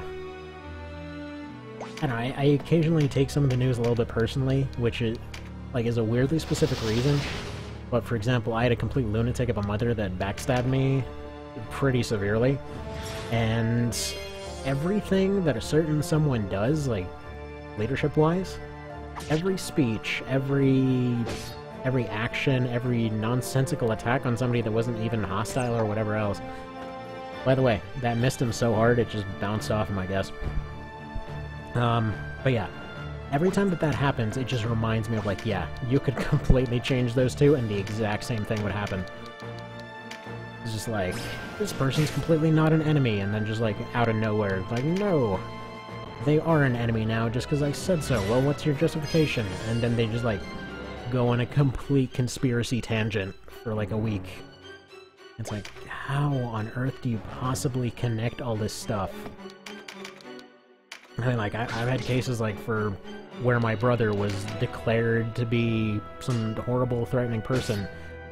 Or no, let's see, she was convinced that my brother was trying to raise my niece to be a porn star because at some point they were having a pool party, and apparently they had, like, their, at the time, like, 3-year-old daughter or something had ripped their bathing suit or something, so they got rid of part of it so she wouldn't get herself caught. Like, she was still covered and everything, but she basically went back, and from that point on, they're like, no, they're going and trying to make her do porn and everything else, and, you know, God's gonna go punish them for all that, and they're horrible people. And they're some of the best parents I've ever seen. Like, they're the kind of parents that people aspire to be like. It's like, how the hell do you piece all this crap together? It was so stupid. Like, the tiniest, most mundane thing will get blown entirely out of proportion. So yeah, anyway, that's that. Alright, speaking of time travel, I'm not a Chrono Trigger fan, but I love that every time you get a game over, the future refused to change. Yeah, that's one of those really cool ones. Actually, one of the requests that came in was to see a Chrono Trigger team in the AI arena. Specifically, it was Chrono Trigger versus Chrono Cross, although I've never played Chrono Cross, and apparently it's kind of got an absolute rectum load of characters, so if anybody happens to know which ones would be recommended for that, let me know. Because, like, I've started on that multiple times and came to the same conclusion, I'm like, I have no idea what I'm doing with this one. So yeah, alright, I don't know if I have any evacuations on hand, but I'd like to get my priest out of here. Yeah, 43 playable characters, it's just... Oof. That's a number. That's a good number. Okay, 33, come on, don't roll a 32. Good. Actually, even... Well, I guess he would have had a crit anyway. Yeah, I prefer Chrono Cross to Trigger. There's one thing I cared about, and cross-check that box. Okay. You know, I'm gonna have to check out Chrono Cross, because it's one of those things where I always wanted it as a kid. Like, I saw this thing, and I guess a little bit of backstory on it. So I started with FFT, and I really loved it, and I thought that's what all RPGs were. And then I saw Tactics Ogre, I'm like, this is freaking amazing, and I got it, and I was disappointed by the music at first. This was the Knight of Lotus, by the way. But then really, really, really loved it. Like, the entire art style, the whole thing, the presentation of all of it, the way the classes worked, the emblem system, man, that thing blew my frickin' mind.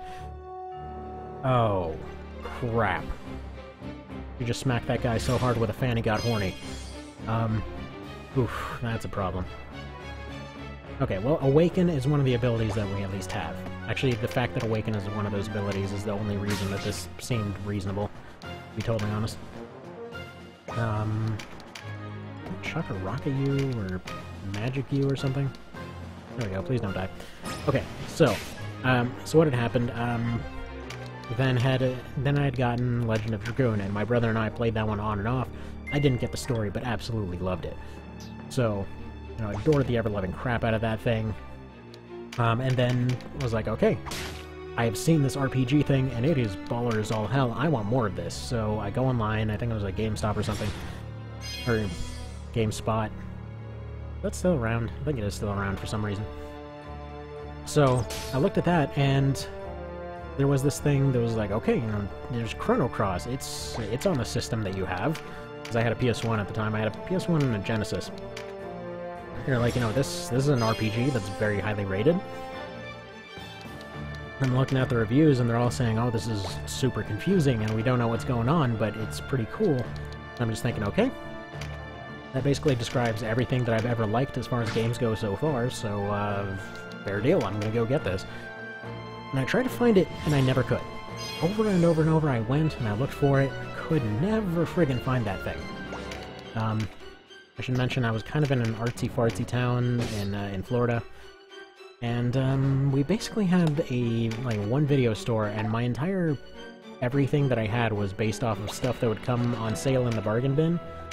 So I didn't exactly get the pick of the litter in a lot of cases, although the nice thing is this also meant that a lot of niche stuff wound up there for really cheap. Like for example, for years I kept trying to get Armored Core Another Age, and I never found it again outside of that bargain bin. And at the time I was like $2 short of actually getting it, and I think I only ended up actually getting it a few years ago. Anyway, let's see, back to this. Let's see. So if you beat Cross and thought, wait, who the fluff wanted a game just to answer this one tiny thing from Trigger, the answer was me. Okay, fair enough. I had a few random questions from Trigger that I completely didn't understand. Like the shape their big pillows.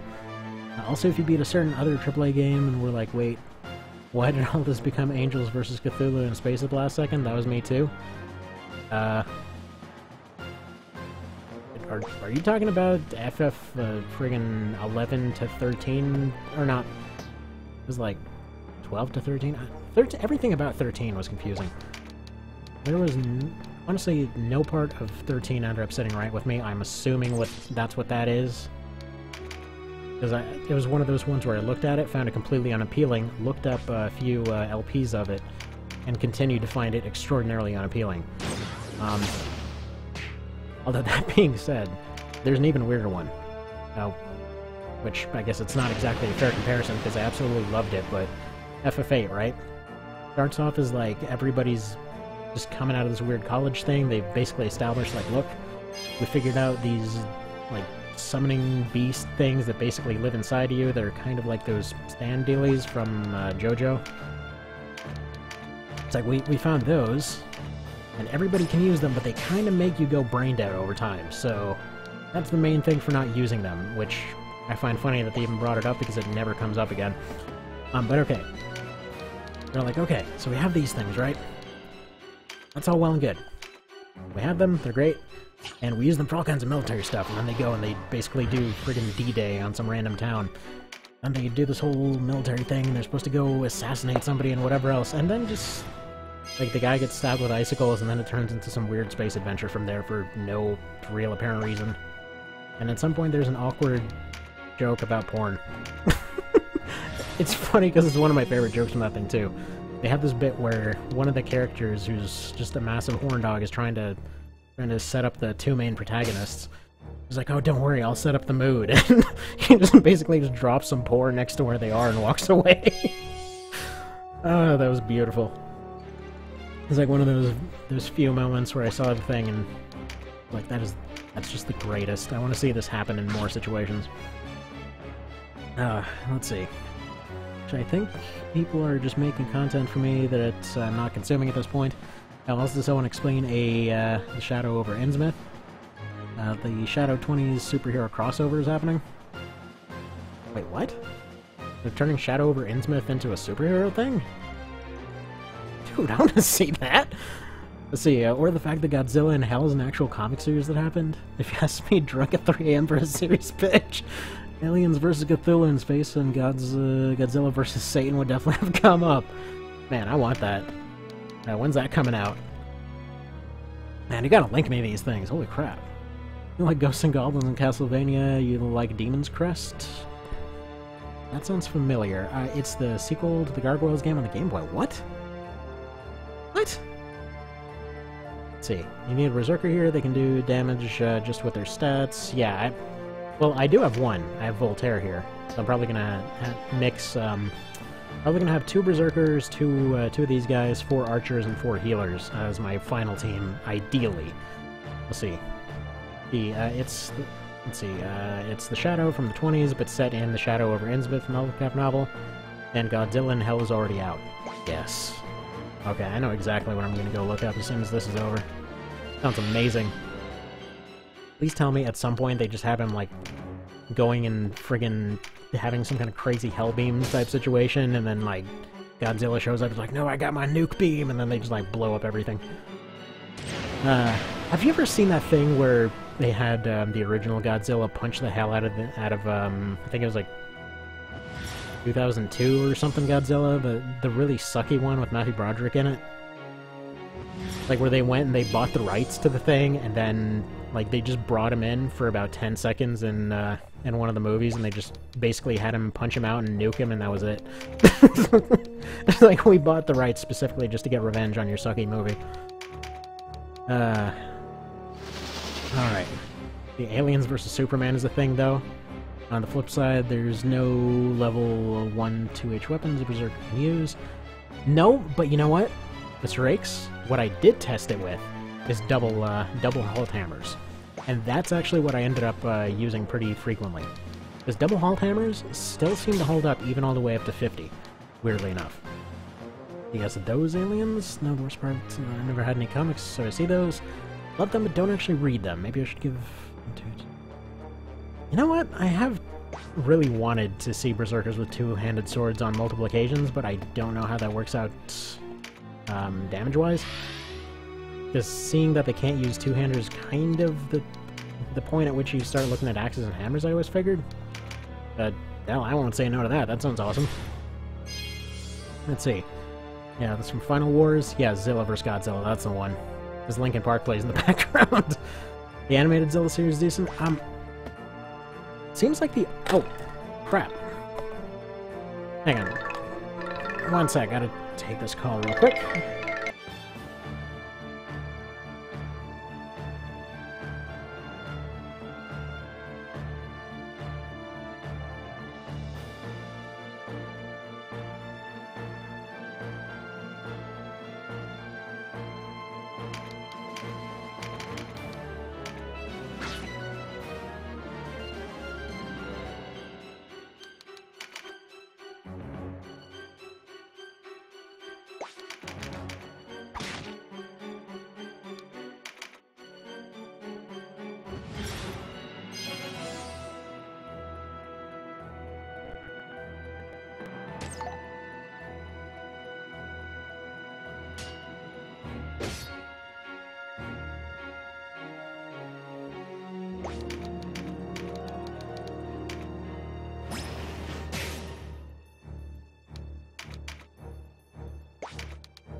I'm back! Okay, so.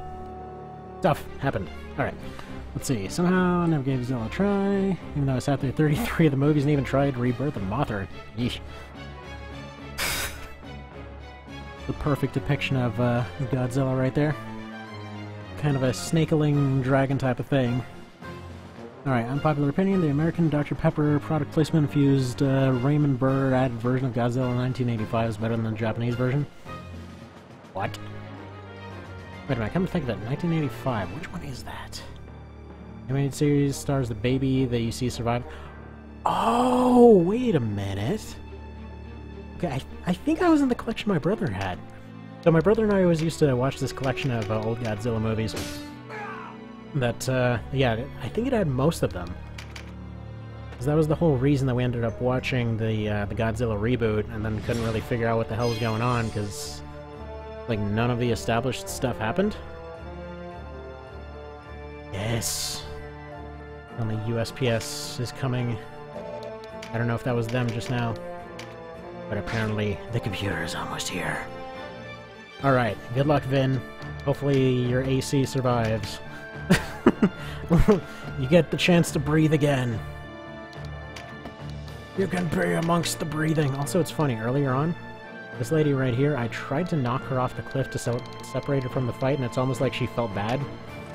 Because, she just decided to move back there. And yeah, I guess Tremendous with a short bow doesn't do that much or something? Wait a minute, do these guys have augments? Is there any point in having them? Yeah, they can still practice their augments. In fact, let's do this. Caster. Caster. There's literally nothing else I can have these guys do anyway, so whatever. They're just gonna go plink at stuff and practice their augments for the time being. Winnowa can't do much against her yet. Go after Mr. Heinlein over there. We are the AC people. Yes, air conditioning, armored cores, and of all things that got related to friggin' AC, there's, friggin' Ants Canada. Okay. So, a while ago, I think I mentioned this last time. Like, I was looking at the stuff that was showing up as related, you know, kind of wondered where a few new people came from. Because there was suddenly a jump of, like, 20 people that ended up joining. I was like, oh man, you know, maybe this is part of that dead AC community that I contacted. So I go in and take a look at that whole thing. I was like, no, it's not an AC thing, it's not a Tactics Ogre thing, it's not a X Division thing. Like, for some reason, you are related to Ants Canada. Like, it's technically AC, sure, but, yeah. Actually, interesting thing, Ants Canada, pretty interesting thing to watch. It's like some guy in Canada that, like, put a pretty irresponsible amount of ant cages in his apartment. And he just has, like, tubes going all over the place, and he just makes a reality show, pretty much. Okay, he doesn't want to join. But it's like this whole drama thing. Like, oh, you know, this one ant from this other colony discovered this other colony, even though it's completely protected, and who knows how that happened exactly. And, like, you know, they suddenly start up another colony, and they start a war with each other, and they're all ripping each other apart, and then they go and they separate them all again, and he's going around, like, purging his entire apartment and everything. Anyhow, let's just say it seemed a little bit irresponsible of the guy. Because again, he lives in the top of a skyscraper, pretty much. So if he ends up leading to an ant infestation of the entire place, that seems a little bit worrying, especially since they seemingly can go in and out as much as they want all the time. And that kind of fun stuff. Do you prefer watching mice solve a peanut butter maze? Those are fun, though. Those are always fun. Alright, these last few seem to be doing an okay job staying alive, but we just need to pelt away this one. These other two are isolated enough to hopefully not cause any more issues. I'm actually going to bring Wilhelmus over here, while this one's distracted. Alrighty. Sounds like Alien Comics. Yeah, I mean, I can see that. We need a little bit of stun here. You can get stunned, you can also get stunned. Everrail. I think that's from Lord of the Rings. Am I wrong? Oh, by the way, the cheat for not having any point increase from these cards is still there. So they're basically going in with base equipment, base stats, and for the most part, base abilities. This is kind of what I wanted to call the base Wallister run. Seemed appropriate. So, yeah, I guess good thing the other one died, huh? Kind of unfortunate. I just managed to go and pick up those dang griffins, and pretty much immediately one of them died, and then another one of them didn't end up playing any part whatsoever. Overall could have done better, but it does answer one question that somebody had a while ago, is like, why are all these guys coming in and, like, blazing through this mod? I don't understand. Well, there you go. Didn't blaze through the mod whatsoever. You aren't doing anything wrong. I went ahead and completely failed at it. Let's see. By the way, cards give you the same amount of stats as before. Yep, that they do. Except because I have the cheat on here, they don't give any stats this time. Let's see, it won't ruin your playthrough easily. True. But I like not messing with anything, it's all basic. Actually, probably after this whole run, I'm gonna not put that disabling cheat on here. Just because I kind of like the idea of collecting those cards. It's fun, and it gives you a nice little reward. It reminds me of the extra story missions in FFTA with the judges. How so? I don't remember a lot of them, but don't know the connection. Silence, yes she is. We've got 2 clerics piling up to heal one of them. And I definitely want at least 2 fighters and at least 2 berserkers.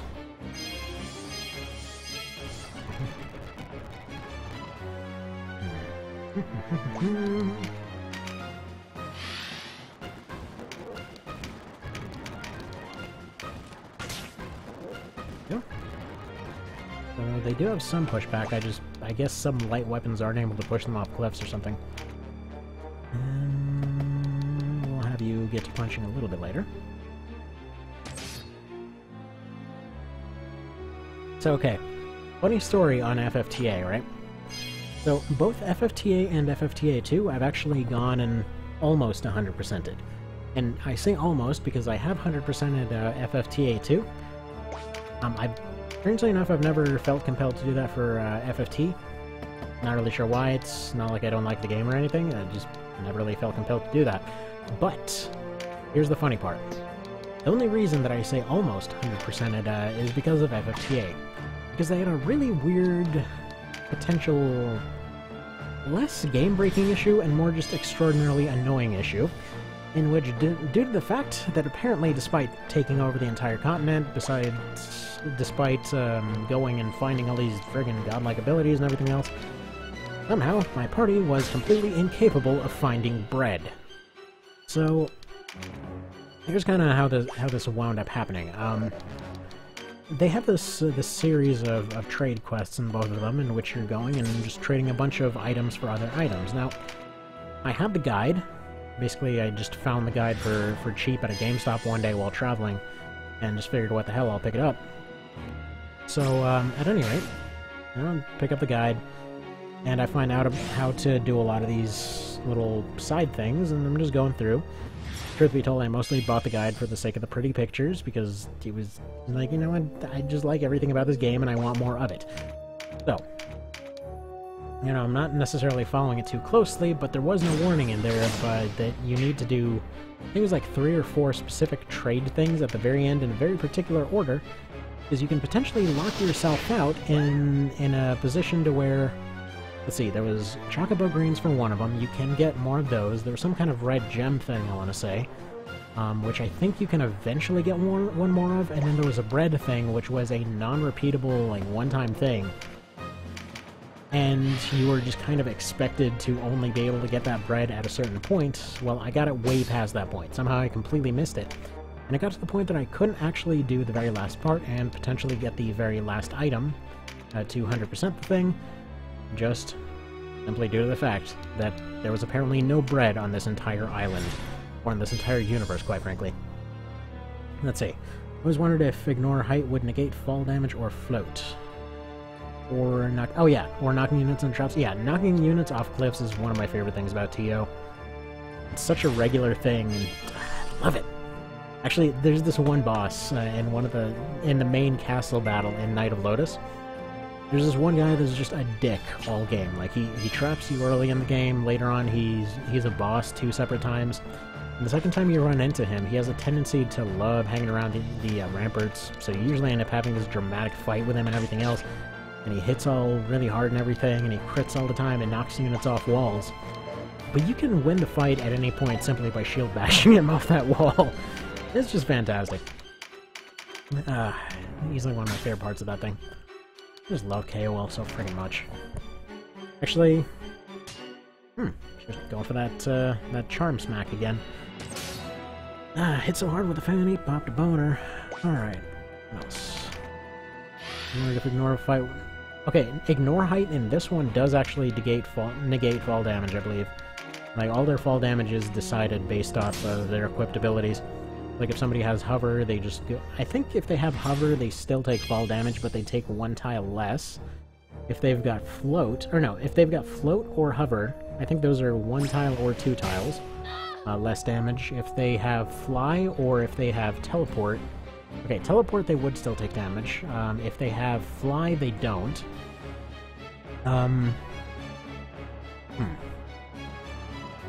Does that sound right, Rakes? I think that's right. Because I'm pretty sure float and hover don't cause... I think they just cause you to...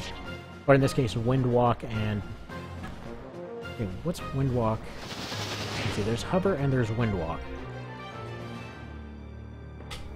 So wind walk is when essentially you can... I think it's when you can go up 16 tiles. I think... No, teleport is limited to 16 tiles. It's just limited to a spherical area from where you are, more or less. Wind walk is the one where you can hover up to certain places, but that's just fly. And then yeah, hover and float shouldn't actually affect it that much. So you should probably still take fall damage or something. Yeah, cloud walk is hover, wind walk is flying. There we go.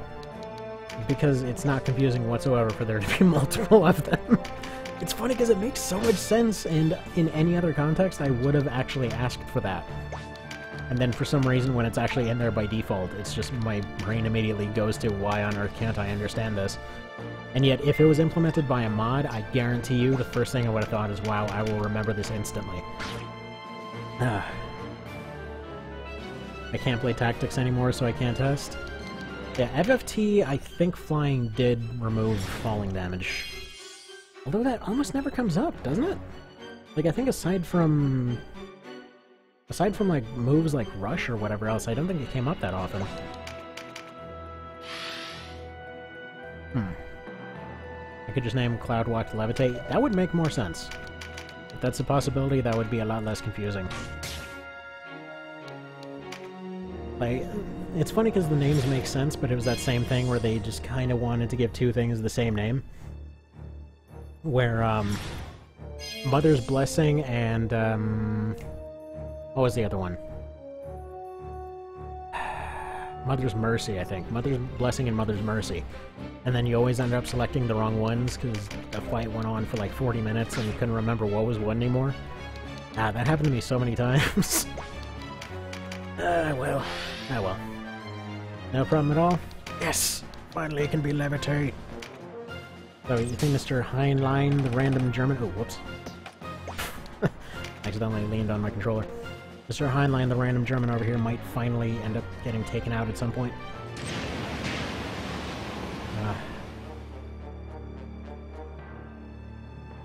So funny going back and forth between the 2 versions, though. Always amusing. Plus side, this party will almost definitely get all of their rank 8 abilities by the time it's done. And all but guarantee it.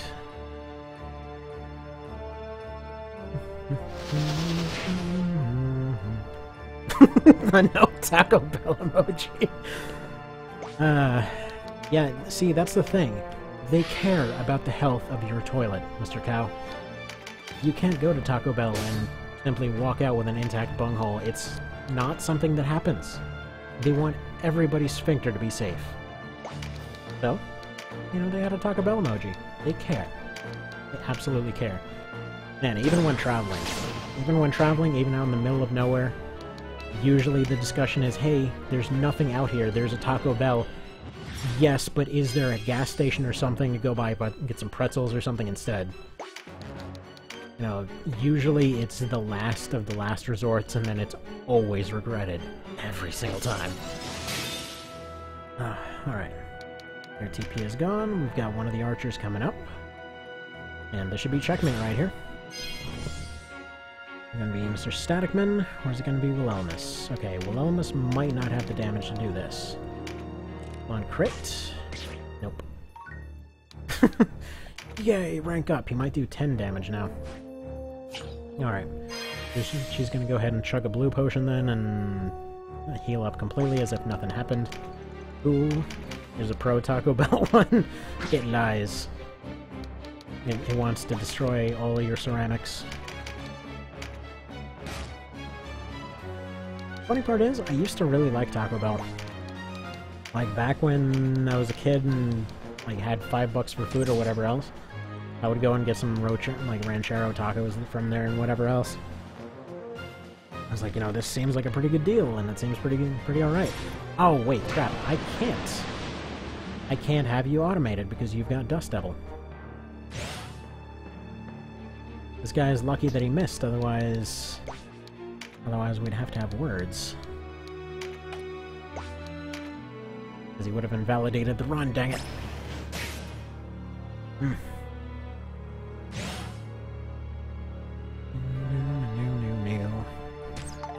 You know, you think there was some place that just, like, rang a bell for tacos or something that it's called Taco Bell? Never really thought about it up to this point, but why is it Taco Bell, exactly? I've heard it jokingly called Taco Hell. That seems pretty appropriate. Usually their bathrooms and tables are something terrifying to behold. Taco Bell is better than what I usually eat. Do you eat rotten carcasses or something? Jeez. That's... oof. That's pretty harsh for there, Mr. Common. They liked Peter Pan too much. Possibly. A few years ago, did anybody that's here happen to see the Peter Pan remake? I think it was just called Pan. And if so, what exactly happened there? Because the entire movie was supposed it was supposed to be a redo of Peter Pan. It was supposed to redo a lot of the characters and whatever else. And it was really confusing. Like, extraordinarily confusing. To the point where a bunch of characters just kind of change positions against each other at the last minute for... they just never really bother explaining it. Oh, I actually have. I've asked and suggested it, and she said she'll consider it. Like, she usually goes through this list of other stuff. But, yeah, that stuff looked amazing. Currently we are going through a ton of, whoa. Mr. Cow, I'm pretty sure pine cones don't have nutritional content. How do you eat a pine cone? Alright, let's go ahead and save this. By the way, I might have a bajillion different saves. These are all just different teams for that arena thing. There we go. But yeah, that soup looked really good. Right now we're actually... let's see, she made some homemade zuppa the other day. That stuff is pretty freaking good. I'm pretty sure that just means soup, but either way. It's all Italian and stuff, so they gotta call it zuppa. Excuse me, Mr. Tyler Pugman, go. What do you think you're doing? One moment. I gotta deal with this dog.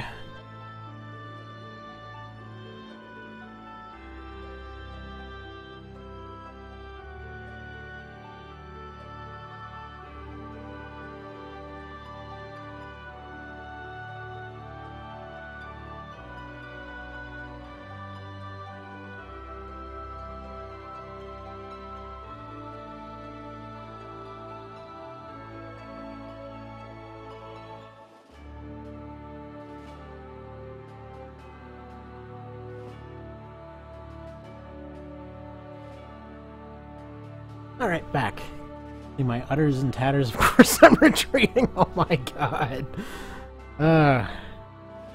Jeez, man. All the time with this stuff. Always with the utters. Like, the shaved udder was weird enough, now I'm just like imagining an udder and a billion ribbons running away. God, that's shudder-worthy right there. Alright. If a squirrel can eat it, so can you. Huh. Yeah, I mean, seeds will keep you alive. If Don't Starve has taught me anything, it's that you can just run around and rob birds of their seeds and survive forever. Alright, talk-wise, let's go ahead and clear that out. What the hell route are we even on here? The Butcher of Goliath. I forget if Ravnus survived. Lady Ravnus, you alive? Oh. Okay, we should have checked the news earlier. Hotness is dead. That's a problem.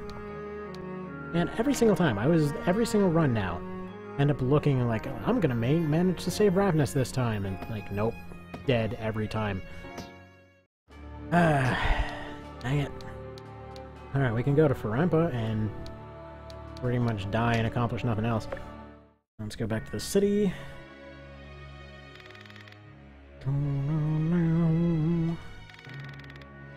Intend to do after such a defeat.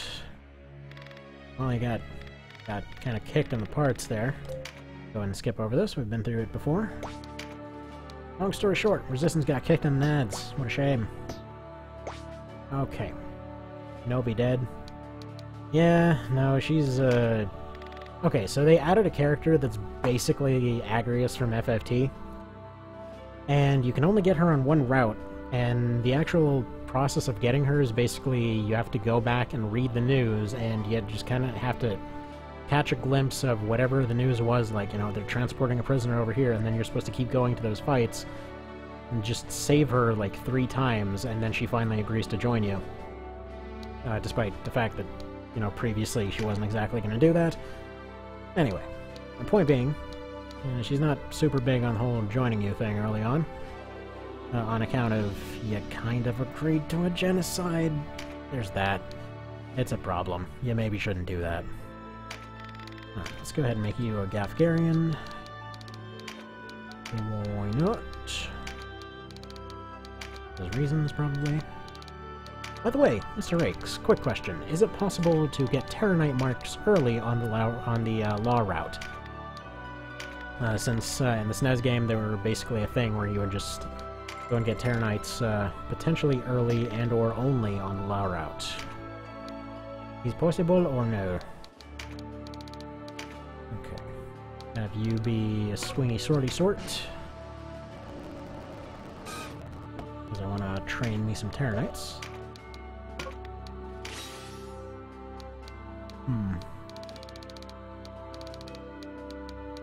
Alright. Dark stuff, is there anything? I think they can use Paralytic Wave. We'll go ahead and do that. Let's see. You can get Terranite marks at the same time you get Night marks. Oh yeah, right! Right! I forgot that you changed that. I always keep forgetting that, sorry. In that case, I did a dumb. I does an apology. Yeah, there we go. Let's make you a swingy sorty sort. And we'll sort you to be next Sword Hazard. There we go. Got M2 over here. I'm starting to think maybe Spear Knights. They're very, very good at holding places is the thing. I want to make one of them. I kind of want... Okay, I know one of you has Recruit. Thing is, I'd like to have a Terranite with Recruit. I'll leave Lynette, or I'll have Lynette and Denim as regular knights, and then I'll have Marsilia change into a TK. And just because I want a little bit more damage output, and I figure Frighten can be very useful. Potentially might have another Amazon too. I hear their shipping is amazing. Let's see. Yes, more gloves for more hitty swingy sorty sorts. put you next to the other two-hander users. Between Static Man and Willelimus, I like having just one of each. Oh yeah, right. You can get them at checkpoint 3. That's in chapter 1, right after saving Sistina, talking to the Dark Knights. Okay, gotcha. Perfect. Okay, so you can get them way earlier now. I keep forgetting that. Actually, I should mention, this save is from a while ago. This was from back in March that I set up this run. And yeah, that was before all these changes. So, we can just go to the store and buy them suckers. Alright, we go right here. Red Knights. Let's go ahead and fight 4 of those. We got Knights, Battle Mages, Monks. Okay. Point being, we got a fair few classes available. Now then, Sarah, you're fine as you are. I don't expect to be using beast units. The idea was to use human characters with level 1 equipment. With beast units, you know, they would basically just be normal beast units, so that kind of feels like cheating for this run. But no, I can't use empowers, because I can't use beast units. Whatever, I'm thinking about this all wrong. Okay, Berserkers. One more of them. Okay, Berserkers. Can they use knives? In that case, no. Hey, is there anything dex-based that Berserkers can use? Fists. Okay.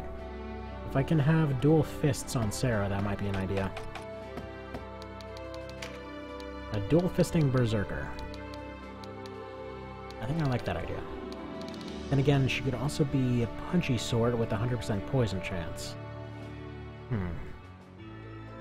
Or, I can do the T-Rex combo, go for a breach and poison. I think I like that idea. Okay. That's what we're gonna do. So she's gonna be a Berserker, get her double attack. And go ahead and get her an axe and, okay, let's see, she's 1 level off from double attack. Okay, now here's what I do. Fists is what she's gonna start off with, because I need to save her points for the moment.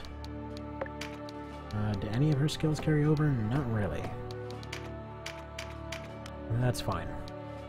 So she can only use this thing. Now, if you're wondering what I'm talking about with a T-Rex combo, it's an axe and a fist. Idea being that the fist doesn't do a whole lot of damage. The axe is sort of okay on damage, but potentially can lower RT. So, or not lower RT, but lower defense with a breach. So the axe hits a breach, the fist hits harder, and potentially does a poison, essentially leaving them weakened and poisoned. So there's that whole idea. Now next we're going to Fedok. We go beg for a parlay and all that sort of thing. I think we run into Goosen over here. Can't imagine he's much of a fight. Just in case though, let's go ahead and pick up some extras. Thankfully these things aren't ranked by level, so 3, 4... Spendthrift and Paranoia. I don't expect those ever to be a thing. Honestly, it feels almost a little bit pointless to have Spendthrift and Paranoia antidote, because that almost never happens. But that's just a personal opinion on that. Okay, so let's see. So the class with the strongest attack with strength weapons is unsurprisingly Berserker, then Swordmaster and Dragoon. I think... Actually, Swordmaster might be amazing. They do get the Tachi, so they can do their stuff early on. Could be a good TP remover. Yeah, you know what? I'm gonna have to keep them in mind, because a preempt build might do really good. Especially for keeping TP down. Might be especially good against stuff like Ozma. Or Oz, for example. What else? So we can't use instruments, we can't use books, we can't use whips. Stabs, two-handed katanas, one-handed katanas, hammers, spears, axes of the one-handed variant, the broadsword, one-hand, well, short sword here, which, I mean, it's an accuracy bonus and a misstep bonus, but its main damage comes from after the actual armor-piercing thing, so it won't necessarily be useful in this case. A shank, can't see that being terribly helpful. We got this for poison. And yeah, so that's basically what we're looking at here. Now we got blowguns. That gives weaken. Maybe. maybe something to look into. Be the strongest, our swordmaster and berserker, then rogue. Okay. Yeah, then probably having Sarah as a berserker isn't a terrible idea. There we go, let's do Goose and Fight. You want to try the characters in the now unofficial Diablo 1 How's that unofficial? I thought that was very official. Alright, let's have these Terra Knights in here. In fact, let's replace this caster. I might just fire him or turn him into something else.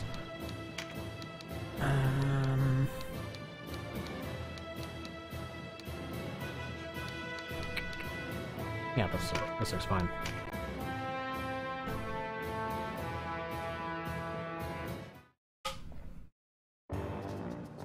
Made by another company and doubtfully canon? Gotcha. Alright, so here's Gusin. They're like, oh man, you should join us. I'm gonna make you join us by being a douche. So, you obviously don't join him because he's being a douche.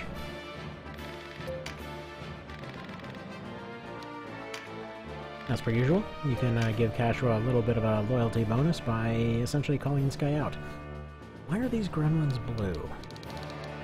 Maybe an alternate version? No. They're just standard old gremlins. I had Umbra Pact on someone. No, I didn't. That was that last one that died. Okay, never mind. Let's see. Nope. They pretend it didn't happen now, despite various elements being used for Diablo 2 and 3. Well, I guess it's bound to happen. Alright, so Goosen himself, not likely to be a threat, although he does have increased stats, so he's over here. He's going to be on the squishier side, but still. I want to take this side, but we're going to have a hard time dealing with this guy. We haven't gotten to the point where they have accessories, so they're still going to be at a little bit of a minor disadvantage.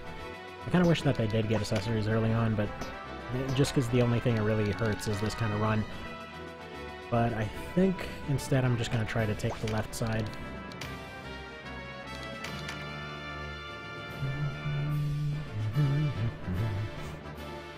So I think whenever this run either lives or dies, the one after this I was actually planning to do an AI run. Okay, there is going to be the Griffin run at some point. I wanted to do a Griffin run, wanted to do an AI-only run. Oh, let's see how those pan out. Alright. It happens, Bethesda acknowledges some parts of Fallout Tactics as canon, but some aren't. I think it's more that they have so many inconsistencies by the time they get to 4 that they don't know what's canon anymore. Like, I think the only time that they've recently paid attention to canon is New Vegas, if we call that recent. Like 4, I remember looking at a whole bunch of things where people were scouring over all this random data, and they're like, yeah, they basically just retconned a bunch of crap. Just because they needed to make it into a shooter. Actually, that was one of the more disappointing moments I've ever had. Because it started off strong, I was kind of liking the simplicity at first. By the way, right there, I mention this every time, but one of my favorite lines. Like, you're not the person I heard. You should go before your heart melts, it's made of ice. I'm like, yeah. Or maybe it's made of fire. Kind of prefer Goosen's line. But, yeah. There's alternative content you can unlock by changing some code around. One thing you can get is really high defensive cow armor. Okay, that actually makes sense, because I know about the cow level. I know very little about Diablo. I have heard about the cow level. Oops. And changes the bad guy's dialogue to something else about concert tickets? It kind of sounds like when you play old Fallout games, except you basically play as a retarded character. Which, they probably will never do again for obvious reasons. But it's an interesting feature to have in there. They added some of that to New Vegas. Like, for example, there's a guy that talks to you, and if your intelligence is low enough, this guy's like, oh, are you here for war or peace? And the answer's like, I like pizza. Something like that.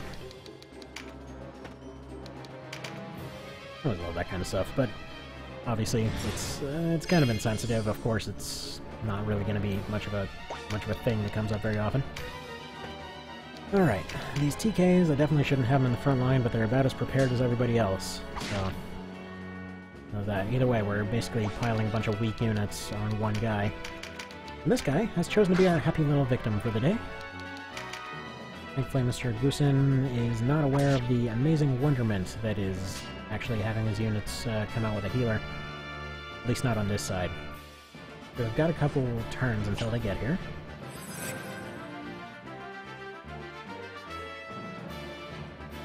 We'll see. Oh, well, there we go. There's that first TK. Nice knowing you. Goodbye. Keep going a little bit. I'm gonna laugh if the run ends right here. That would be amazing.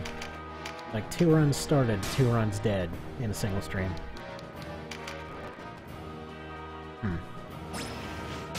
Why is my child still sleeping? A little bit late for her to still be sleeping. And sure enough, she's still there.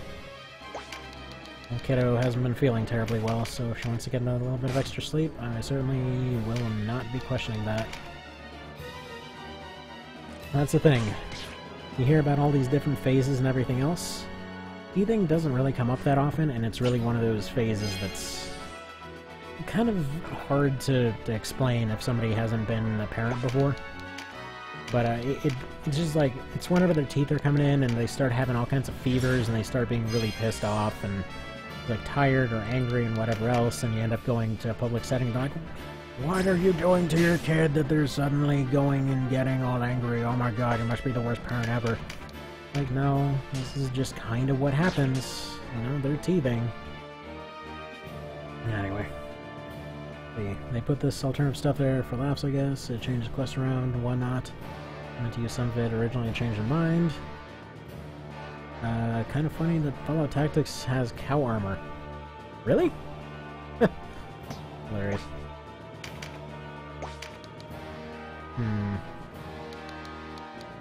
Oh, actually, there we go. Good, I just woke up, so minor pause right here. Let me go let her run around a bit. Be right back.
Hello! Alright, back. Let's see. Well, what? Official new character, ones you can get by change codes, the prototypes. You put it on, changes your plight to a cow unless you're a Deathclaw or a robot. What? I hope it's that Deathclaw from Fallout 2. That thing was awesome. He just had this, like, Deathclaw in a boxing robe, and every time a fight would start, he would just, like, dramatically throw the thing off. I'm like, yes! I'm here. You saw Game Grumps playing some new game with ducks. Looks surprisingly fun for a multiplayer thing. Can't English today. Yeah, okay. So, odd thing. Have you ever played an old DOS game called Ducks? I'm not even kidding. That was an old game that was on this like collection of old DOS games that my brother gave me as a kid. So, yeah, how do I even explain this thing? It's like, if you've ever played Lemmings, somebody made a thing called Ducks that was this preposterously... How do I even put it? Like, I want to say grody, but it was just absurdly gory. Oh, hey, child. What you doing with that? Yeah, and I has it? Nah. But yeah, in case this suddenly goes dead, it means she actually pulled the power cord. Oh! Speak of the maybe don't do that. Gotta keep your balance, kiddo. She's like holding on to the power cord dangling down and then just falls over, and I'm like, well, nice knowing the stream, I guess. Okay, worms? Awesome. I friggin' love worms, but okay, so there was this thing called Ducks. And it was like Lemmings, except very, very, very gory. Like, if you let a duck die, it's just like that mess got splattered all over the place. You had limbs and stuff flying all over. I remember there was even one puzzle in particular where you had to go and, like, essentially get a duck to fall on a landmine and have his head hit a particular button or something like that. It was so weird, man. Okay, so both the TKs pretty much died in their first fight. That's great. No. Now mess with that. Methinks we may have a problem here. In fact, I probably should have grinded before this fight. Not necessarily grinding. Again, grinding doesn't really make you over-leveled. It just you can increase the lowest level of some of your units, and you can get a few more points for skills. The overall levels don't really matter much once you get them to at least like 7 or so. Yeah, so that mess was very, very, very gory. Let's just say I'm not exactly surprised it didn't have an official release. You know, I had a bunch of games that had bizarre animal cruelty in them as a kid. Have you ever played Dink Smallwood? Yes, that is the actual name, and it's actually a pretty good game.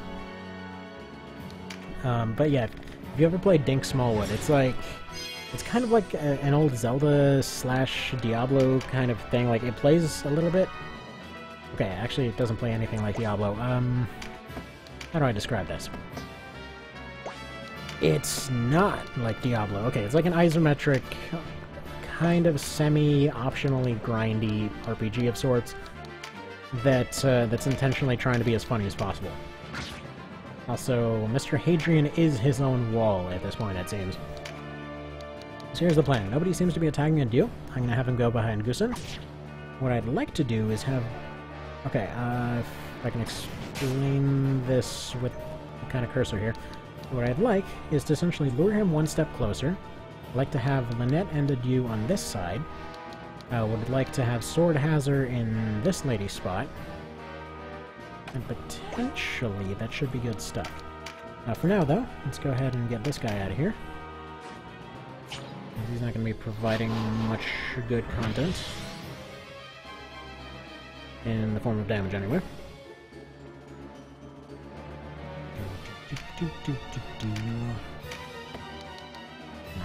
Eventually might do a recruit at some point. That might really help.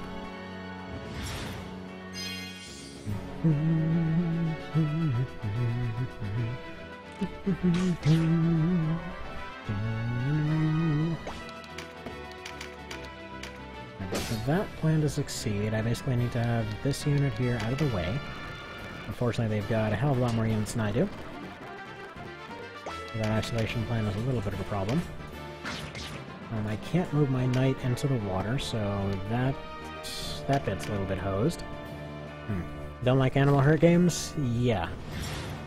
Generally speaking, me either. It's just some of them happen to have that sort of thing. The reason that I mentioned Dink Smallwood is because it had a thing where if you ran up to a duck and you kicked it, it would just like run around with its head off. Yeah, it's kind of messed up, but it's a thing that existed, so that's nice. Alright, as long as their healer is busy with other things, there's still nothing for Voltaire to do here. Except for maybe just heal.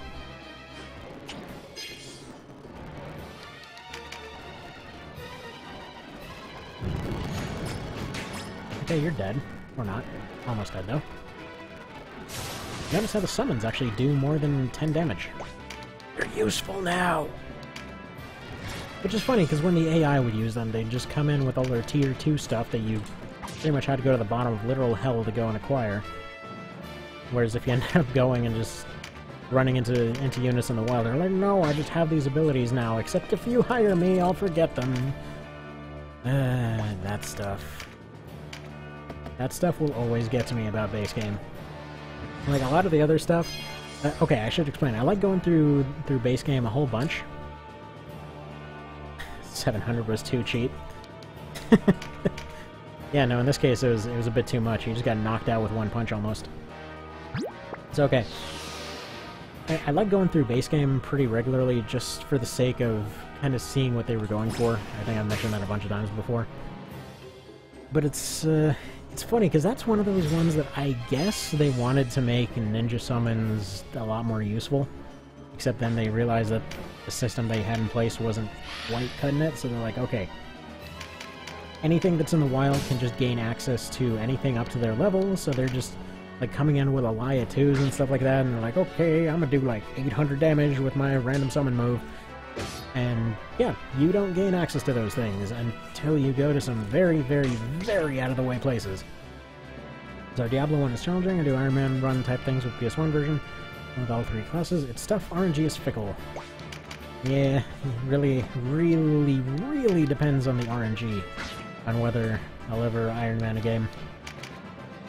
Like, if it's actually reasonable, then I will. Like, for example, this one, there's chaos going on all over the place. Very Ironmanable, you know? It's...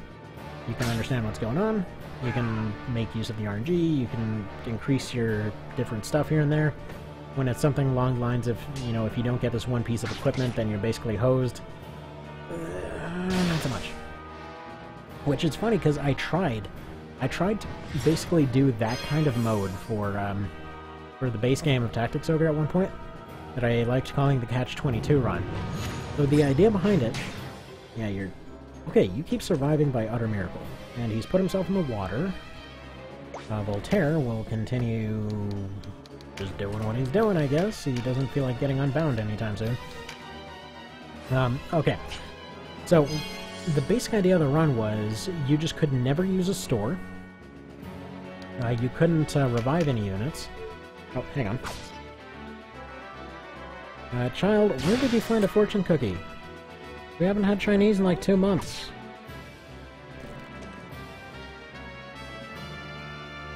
Child, you are magic, you know that? You just like spawn items out of nowhere, I swear. Oh yeah? Oh really?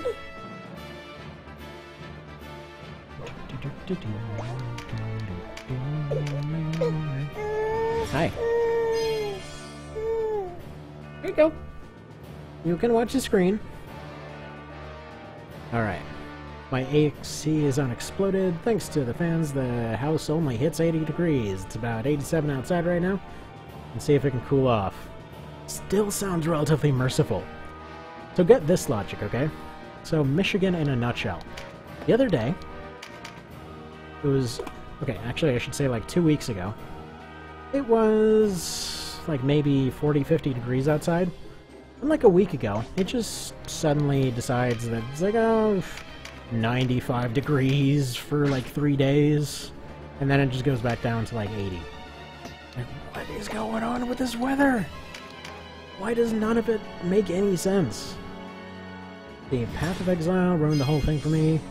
No other Diablo clone is fun anymore. I played Pillars of Eternity so long I've really had enough.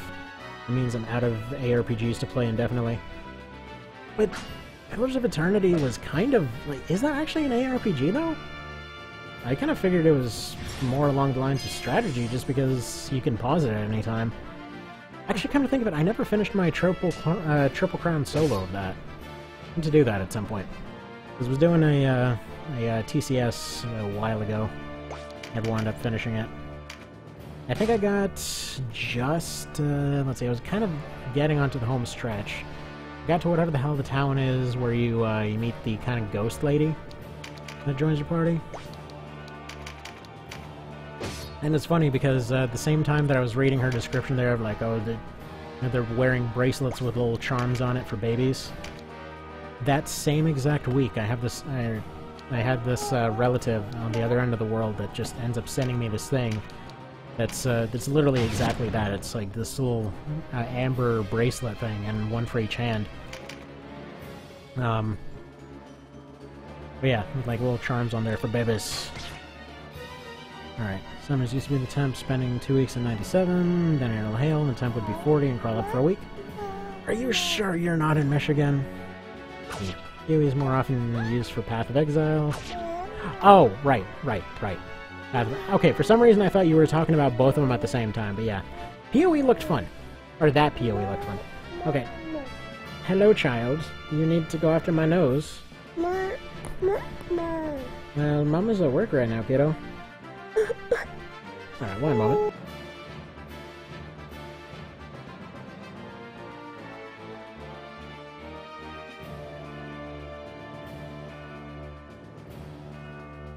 There we go. And I was like, no, I need that mic. Oh, crap, that's not what I meant to... Actually, wait, this works out perfectly. It's not what I meant to do, but... Oh, no valid target? Fine. This might work out well. Okay, it's actually worked out pretty poorly. What I was thinking is, Sword Hazard might block it. I would like to hit Amelia, would like to hit Goosen, and hopefully Lynette will just be fine, and then she just stabs through him, he'll be fine. There's a little bit of damage to Navarre here. Most of that happened. Let's see. She didn't take that? Well, yeah. That was actually one of her, like, little happy babbles. More like a curious babble, I would say. Like, trust me, you know, when this kiddo is angry, when she's upset about something, you know... Oh, hell no, cat. Hell no. Yes, you eat that fortune cookie. Get out of here. Just got a new dresser, had to drag that thing like a block and then repair it. And the cat's over here like, yep, I'm gonna go put claw marks all over it. And that's the moment when you chuck a fortune cookie at a cat. What the... What just happened there? Okay, whatever. Moving on. Let's see, the pit, was that it? It's diabolish. I don't know. Ever think that anyone here play Sots the Pit? Like it's not an ARPG, it's a roguelike, but man, it's really freaking good. Alright, they're slowly winning this. I need...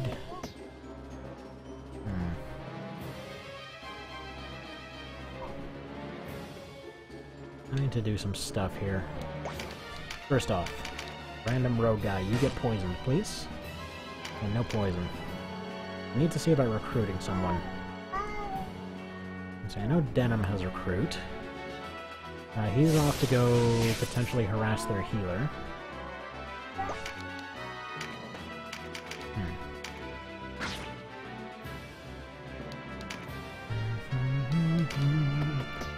Okay. Let's see, how much does Moron like them? Yeah, Moron really likes them. So first things first. Phalanx. I want her to either go across the water to where I have all my damaging units, or I want her to go backwards. Plan is, for now, since I can't necessarily beat her, I'm going to use Denim to go and isolate her elsewhere. Potentially, if I can lock her into a bunch of phalanxes, that might be something. Denim's kind of a beast right now, so that's perfectly fine. You teach men to fish, you don't feed them forever. Give a cat a katana and you're screwed. Nah, they don't have thumbs. It's fine, they don't have thumbs. We live another day. Those cats do not have thumbs to sword. Man, the back and forth is occasionally hilarious on all that sort of stuff. Like the whole katana argument. Although I think it's mostly just because so many people are bitter that for so long there was that whole stereotype of they could cut through anything. I guess a lot of people on the historical side are just really pissed about that at this point. Let's see. I did beat Diablo 2 with a character with no equipment. Holy crap.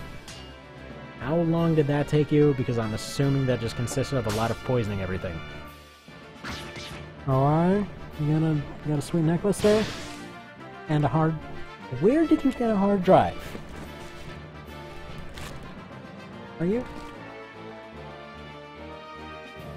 Hi. Hi, absurdly smiley child. Yeah, you ripped apart that laptop, didn't you? Well, that's a repair project for another day. Okay, Voltaire can finally move. That's less than ideal. Oh, child, what's up? Mama's at work, kiddo. Yeah, I know. You gotta hang out with Dad. Dad can be fun too. Okay, fine. I will not touch your bracelet. That's all. That's all yours. Okay. That guy's poisoned. I would leave that up to the poison, but... Oh, crap. Actually, wait, I needed her. I'm gonna do that.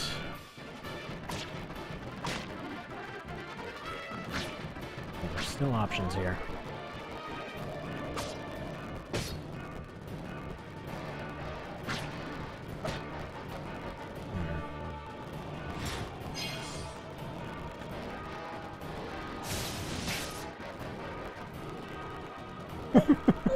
Alright, one moment.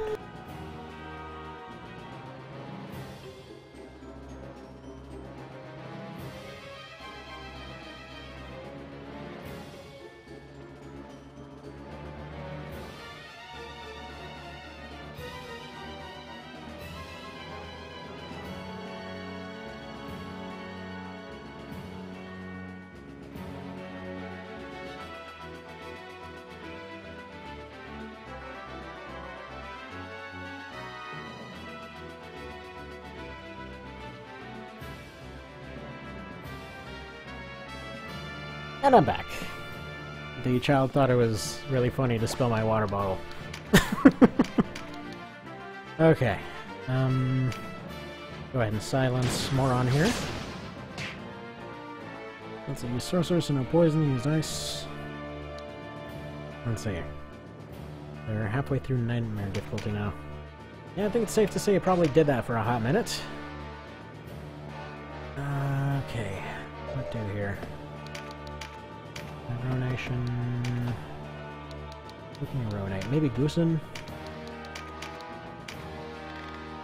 I think if we go after the healer should be silenced at this point.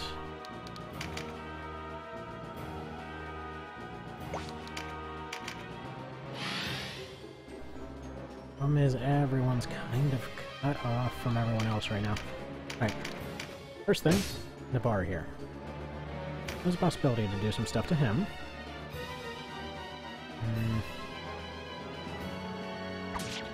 Difficulty spikes in Diablo.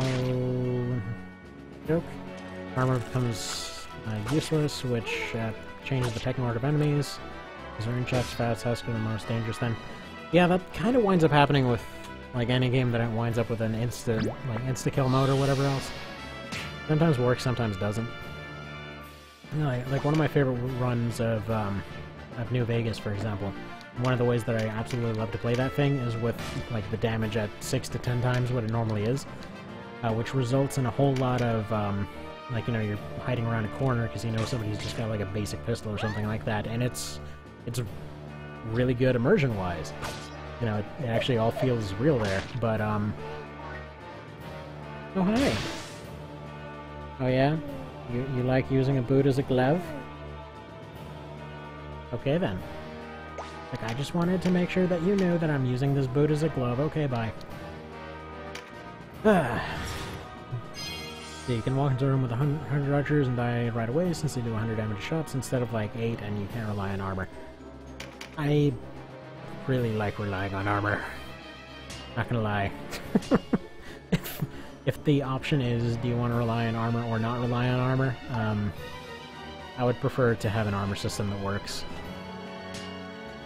Like, it's funny because the base game version of this actually runs into the exact same problem. So, armor more or less holds up for most of the main game, but once you start getting into post-game and, like, end-game and stuff like that, you start seeing a lot of situations where it doesn't work anymore. You wind up seeing completely naked casters and archers becoming very, very, very powerful because they finally get to the point where they can bust through basically any armor, and it's just... Presumably they didn't get around to properly balancing a lot of that endgame stuff, so it just winds up not working out properly. Alright, so... Why did Renewal have to get that tiny heal? Now that guy won't die to poison anymore. Dang it! Alright. I got double poison, I guess. A recruit is still a possibility. And, not a very good one. Oh well, we'll see. Yeah, so like in base game, if you ever watched Mr. Foles run, he had a case where he did get all the way, like he's been completely blazing through the game for a very long time now, but he just basically got to the point where everyone's either got a longbow, crossbow, and or just a crap ton of magic abilities. He was going around with scrolls, and all those scrolls, for example. Like, he just goes around with a crap ton of, like, Firestorm 3s and 4s and stuff like that. They don't cost anything to use, so pretty much you can just run around and spam them with impunity. And, yeah, that's the entirety of that thing in a nutshell. He's just, like, going around clearing entire maps with a few units just because they can keep using these really overpowered abilities while not needing armor. So, due to the fact that armor stops mattering in ultra late game, it's obviously completely worthless to have it around, so you have basically naked units, which means you're way faster, which in turn means that you're going and double turning stuff while they're still hoping that their armor works.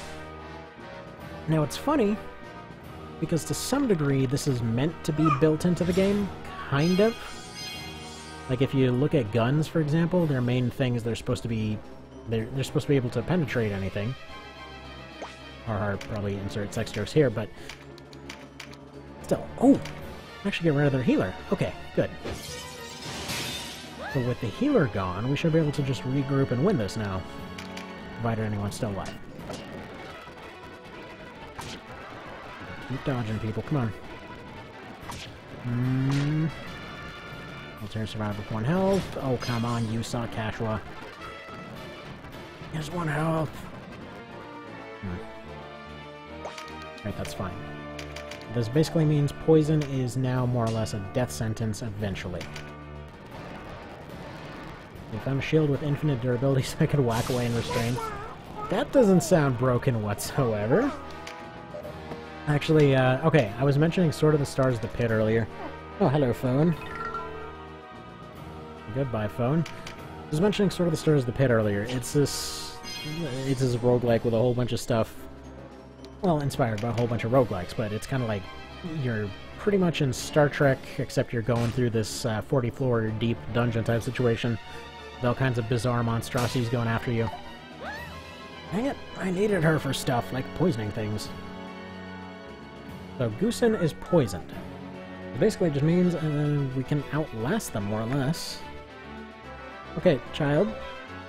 Thank you. I know, you already destroyed my screen protector, so I think I'll hang on to this thing, okay? Alright, so here's the deal now. Everyone just gets punched. They get poisoned, and we run away like massive heroic cowards. So Voltaire's down, he's gonna take an injury. Denim is gonna run off. Actually, he's just gonna run off and heal. There's no need for him to even be involved anymore. He's gonna go and probably just poke a bunch of stuff from behind. But okay, so durability is a pretty big thing in the pit, right? Like, it's a game where even your guns and weapons and everything else, like, you fire a gun, it loses a little bit of durability. You swing a weapon, it loses a little bit of durability. And so, for example, if you see an acid blob, you're not actually threatened by their damage, you're threatened by the fact that if you swing an axe at them, that thing's just gonna melt. So, you know, you're constantly going around being worried about whether something's gonna damage whatever stuff you're carrying, like, depending on where you get hit, different stuff gets hit and stuff like that.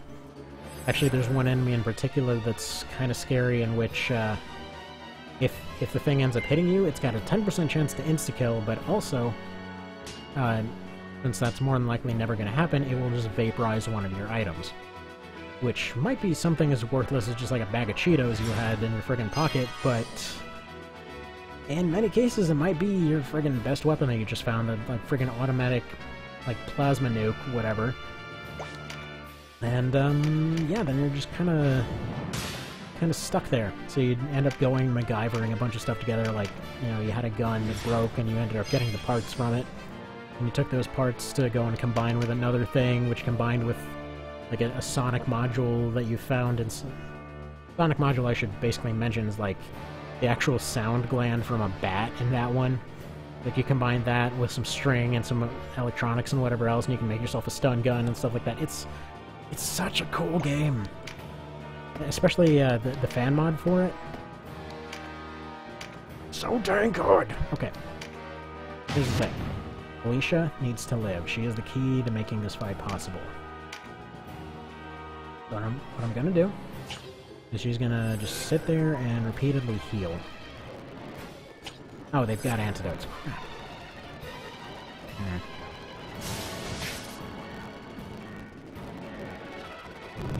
Alright, this is still possible, I think. Right, shields barely do more than unarmed damage, but swing fast. They don't... Oh, dang it. Alright, let's see. They don't match real weapons DPS, they use durability faster when used as a weapon. Hell difficulty Diablo, okay. Let's see, Diablo shrines that lower or increase max durability. Makes items useless or make useless items more usable. Yeah, actually I should probably mention with the pit there's no increasing durability. Like, if every time that you use an item, you end up losing some percentage of its maximum durability. With exception of one particular very rare item, which will restore it to 100% with like a 100% chance to succeed, but normally it's like you got 60 to 70% chances to succeed with some duct tape or something, and it'll end up keeping 60% of its original durability. That kind of, all kinds of stuff like that. Yeah, the shield. Well, the shields in this one still, they end up doing more than unarmed does, but they're just really accurate. Okay, well, either way, Goosen will eventually go down here. For now, all I need to do is outlast the binds. Thankfully, because I keep hitting her, she can go for a full heal every single time. I forget if I had a counter on her. I don't think so. But yeah, Rake's made some pretty awesome shields in this one. So some of them have alternate effects and stuff like that. Okay, she does have a counter. So she can just sit there and counter poison all day. They'll eventually run out of antidotes. I want to say they spawn in like 5? Something like that. So yeah, Rakes. Quick question. Do you know how much, how many consumables they spawn in with? Because that's something I've wondered for a very long time now. I thought it was like somewhere between 5 to 15. Because they will run out eventually. I know that for an absolute fact. And I don't know if that's something that's decided per fight or not. There we go, another poison. Yeah, we're definitely going to take a lot of injuries this fight.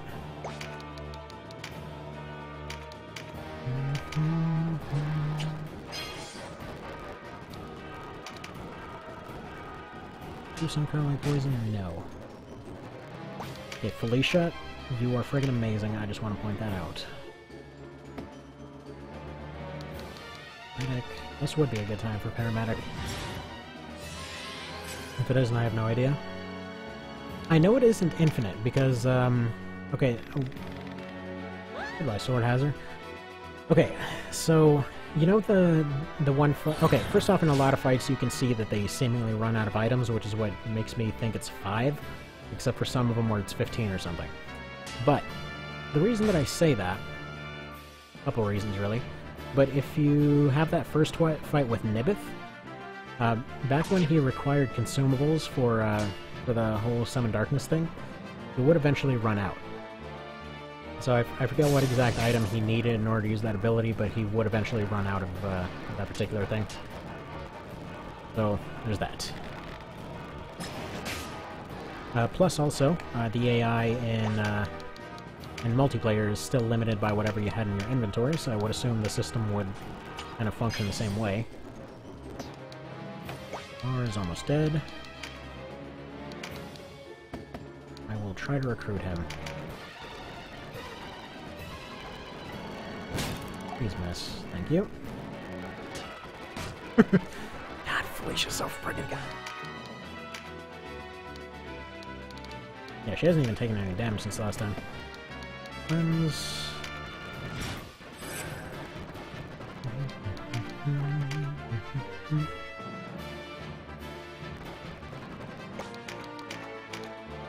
Ruinate. That'll help, but honestly I prefer to just keep him alive for now. In fact, I might just end up hiding Denim in a circle of ramparts. That would potentially make him invincible.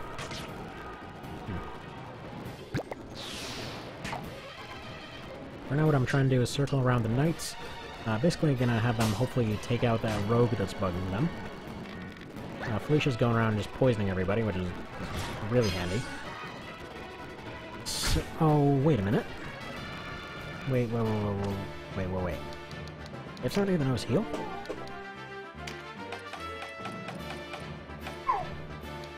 Oh, familiars. Okay. Okay, Ladani's gotta go.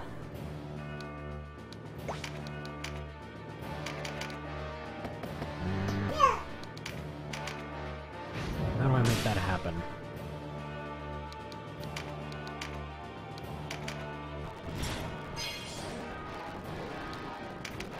She's gonna stay there. Asher's gonna do that. Their healer can only be over there. Actually opens up some options.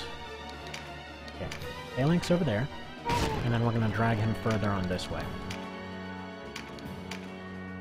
Then, if all goes well, both Adieu and his knight here will have ruinations. Okay, goodbye, Voltaire. If that ends up happening, they should both have options.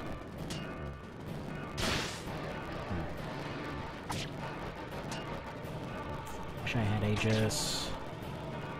One thing I've noticed very often, by the way, that I hope whenever you're going through the skills, I hope it ends up coming up.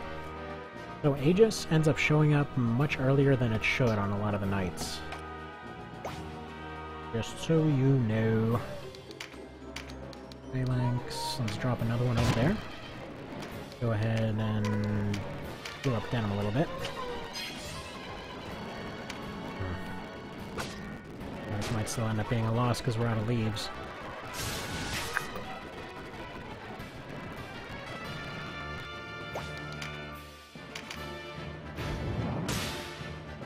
Alright, new plan. Felicia is going to start marching towards Denim.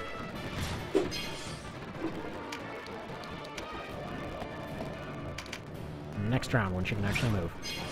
So yeah, I know it's the case for all skills I've moved to later levels. Okay, gotcha.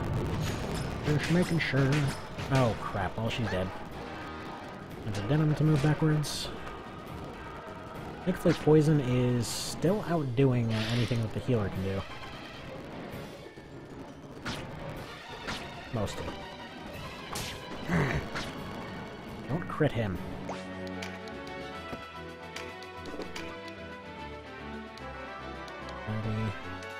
What about poison heal? Is that something you got?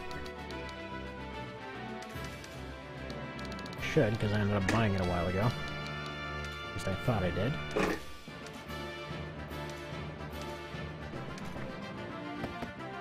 Nope. Alright, well, rip run, I suppose.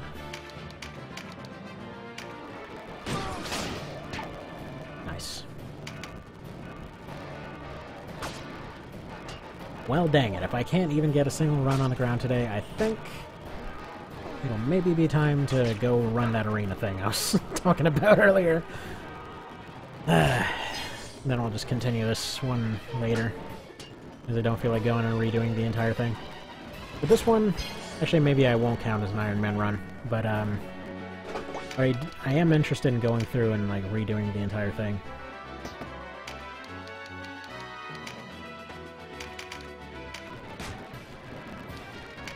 You know what would be an interesting skill to have, actually?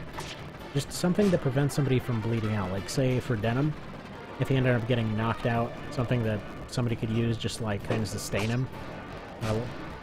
Exactly like the name implies, something like the sustain ability from XCOM, wherein if somebody gets knocked down, it just keeps them at 1 health instead of getting knocked down. And or just, like, keeps them from bleeding out.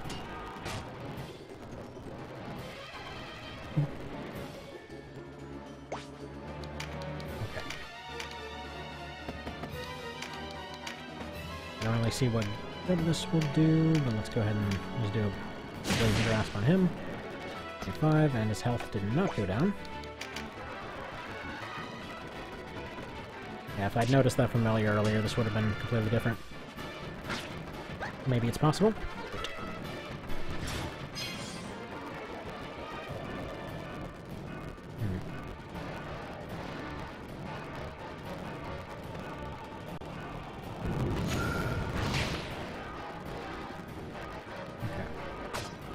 Well, either way, that's gonna be the run. Obviously, Cashwa can't do anything on her own.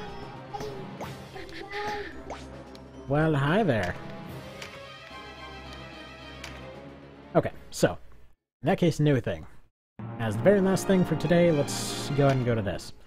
So I was making a team that was supposed to be a item unit only thing. So Chuck Explosions. Oh no, wait, Chuck Explosions was the Grenadier team.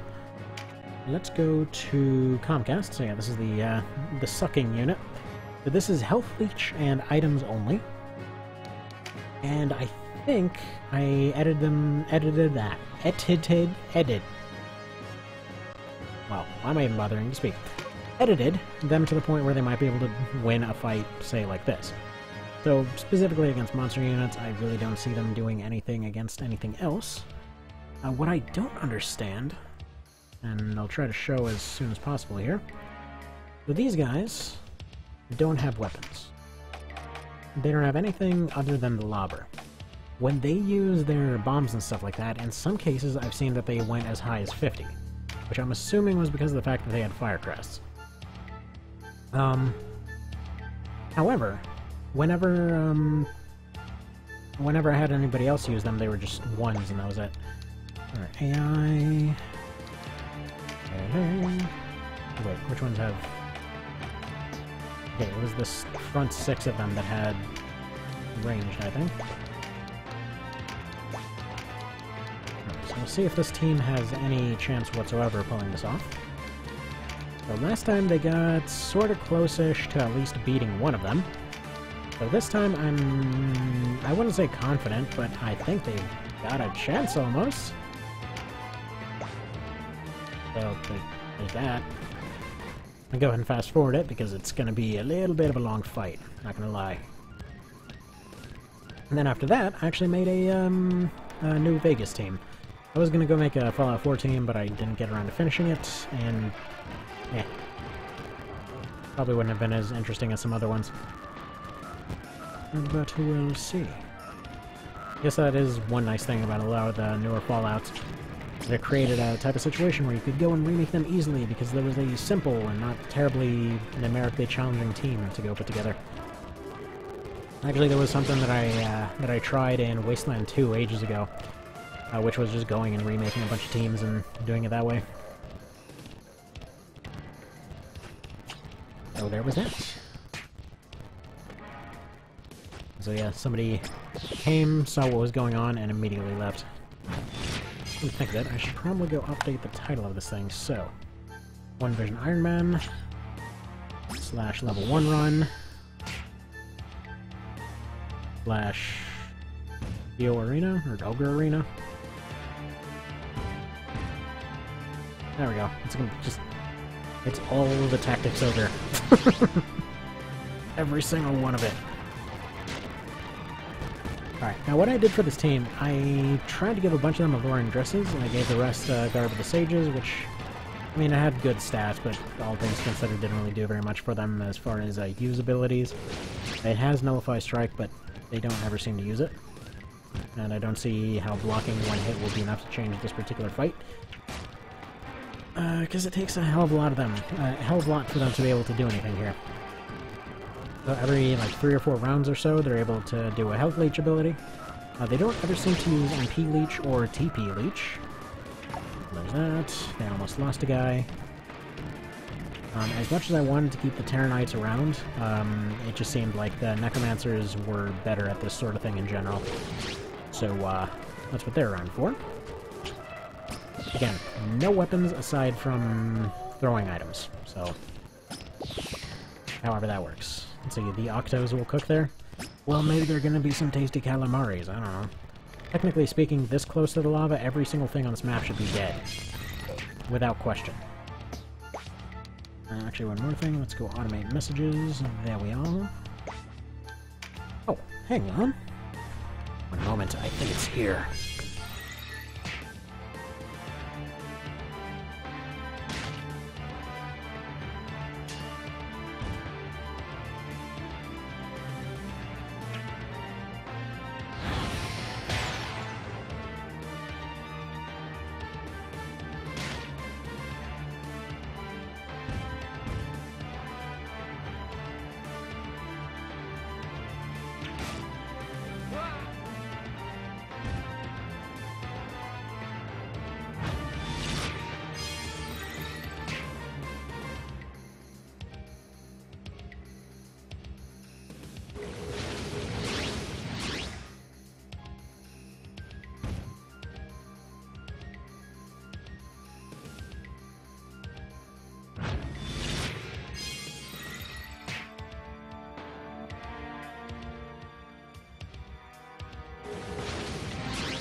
And I'm back.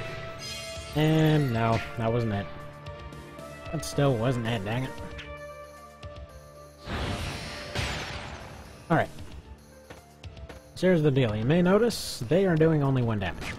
More than likely, that's going to continue on that way. So, here's basically what makes this team viable and the reason that I decided to get rid of TKs.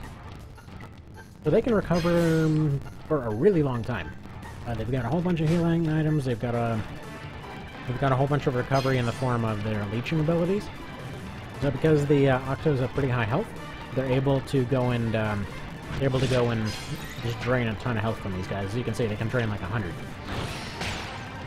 Why it is that the ones that are injured are going and not leeching them, whereas the ones that are injured are going and, you know, throwing around bombs and whatever. Who knows? Who freaking knows? Did they juggle fish out of them? Really? Huh. I don't know why I'm surprised. I mean, dolphins will go and screw fish, so why wouldn't they juggle them? Dolphins in general are kind of weird. There's a bunch of really nefarious stuff about dolphins out there. But okay, so, the main thing is, they don't really have damage in the form of their bombs. They have some damage in the form of their leeching abilities, which will always do, I think it's like 20% of their health? Somewhere between like 15 and 20% of their health. Which is why they end up doing so much to these octopi. But, they all have reflect. So anytime that they end up getting hit, they end up giving about 40 damage in return. So, given enough drains and given enough time, it's theoretically possible that they should be able to simply out-recover the octopi and win. That was the idea behind this team. As to whether that's realistic, I don't know. It's very possible that I have to set them to have 99 consumable items, since apparently there is no infinite option for items, it just seems to be 99 and that's it. So the ones that are throwing out merc shots are probably the most useful. They end up throwing them out, they end up getting cursed, which will permanently... Well, I say permanently. It's supposed to be temporary that it lowers their health, but even if they recover out of the curse, their max health has been lowered by 20%, so they lost whatever that health was up there. Let's see. One octopus broke into another tank last night, and at a place would cover its tracks. People working there couldn't figure out where animals and other tanks were going. So what you're saying is octopi are serial killers. He said, knowing full well that's not exactly what that means. What? Okay.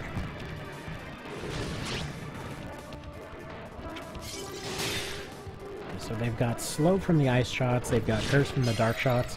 The wind ones do sleep, I believe.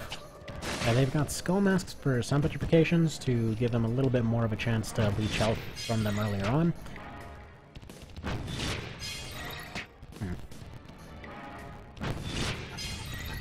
Yeah, so we'll see if this is enough. I figured between all of them, octopi have the biggest disadvantage in this type of map. They've got the least options. Really all they can do is either chuck a boulder or go and slap something.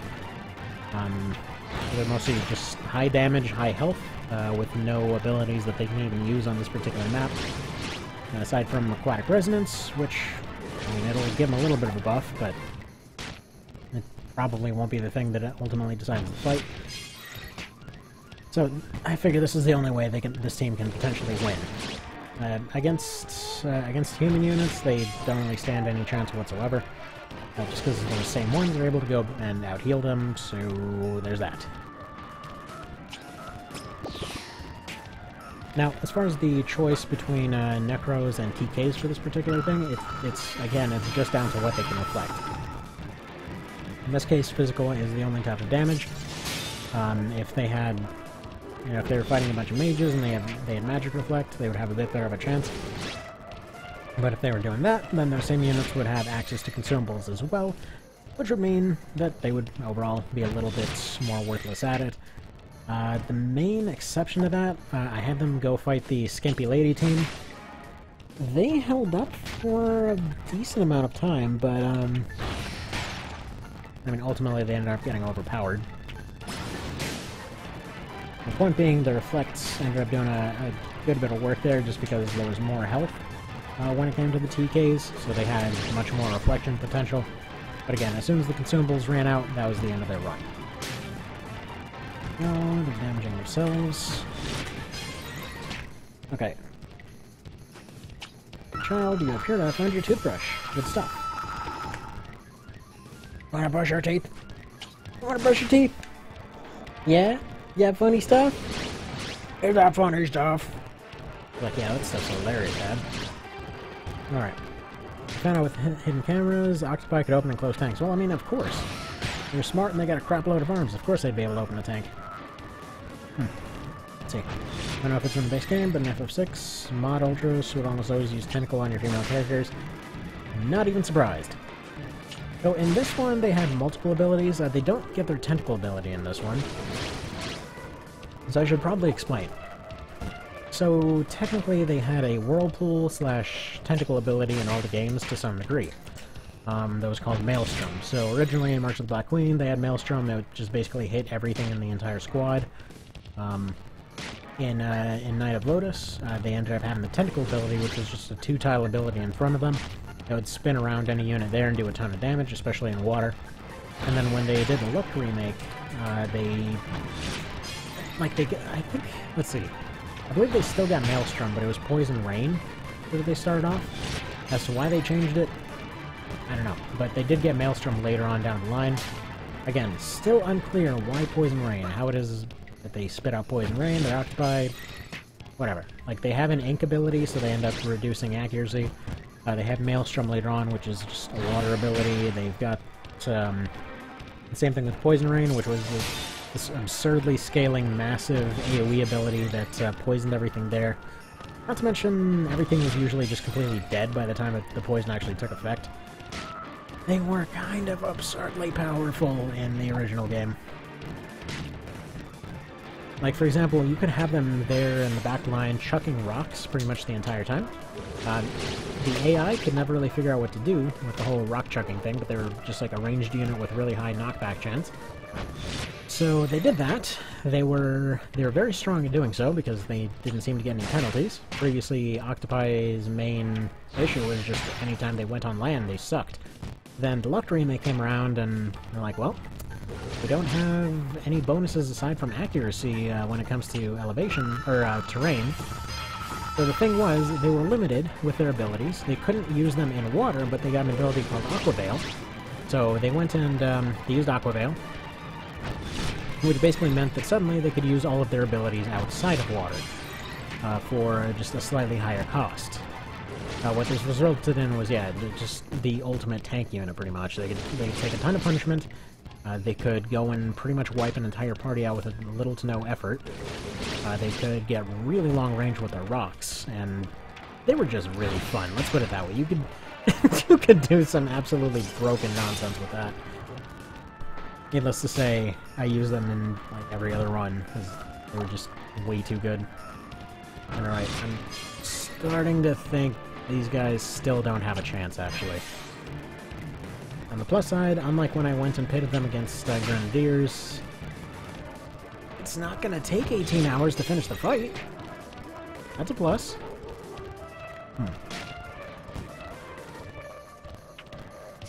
But yeah, one thing I did figure out during this whole process is just the fact that they don't have... what's it?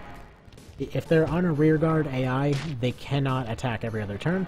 Whereas if they're an aggressive AI, they're not able to heal more than once every other turn. Know that. Okay, so... I might want to put another one on here because I'm fairly certain the Octopi are winning this without question.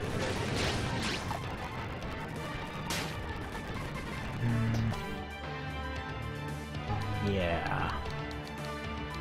The numbers are not here anymore. Pretty sure they ran out of consumables too. All they can do is drain health. They've got the MP for it, but they don't feel like doing it.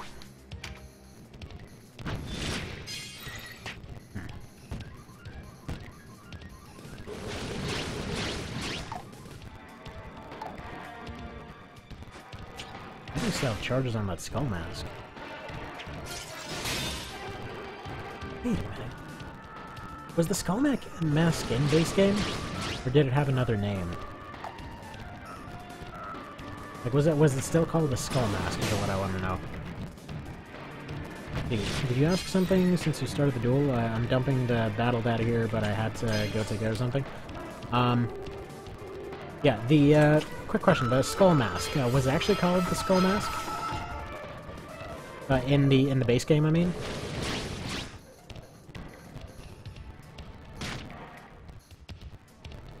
Also, yeah, item units here. Kinda still getting their everything pushed in, so... I will be changing some things. Actually, we'll be retrying this in a little bit, since there's apparently going to be a bit of a change coming soon here. Oh, I'm sorry, child. You cannot have these. You can't have that, dude. I'm sorry. I know, you found it. You tried so hard to find it, but you can't have those. Babies cannot eat almonds. Those are dad's almonds. Yeah, I know. Big tragedies. I think I was just going to... Okay. I was just curious.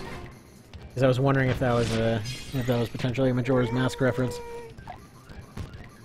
No, no. One moment.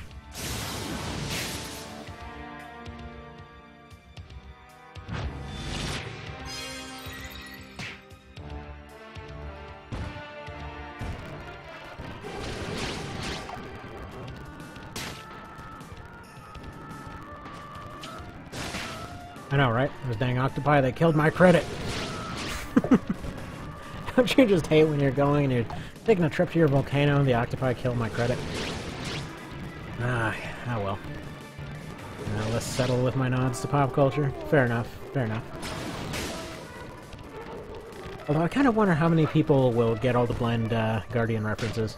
Like, aside from the fact that it is directly in there as the Blind Guardian. I love that it's the absorbing hat there. And the child has run off with my coffee thermos. Alright. Fair enough. Never-ending entertainment is what babies bring to the table. Oh yeah? And there's nothing left in here. How am I supposed to drink this? I can't drink what doesn't exist. Mordra's song is kind of obvious. Very true. Picked up on that one right away. Recall seeing that and I'm like, I gotta ask. Is there a reference to that? Because I guess at that point I figured, you know, I wasn't really expecting many references to stuff.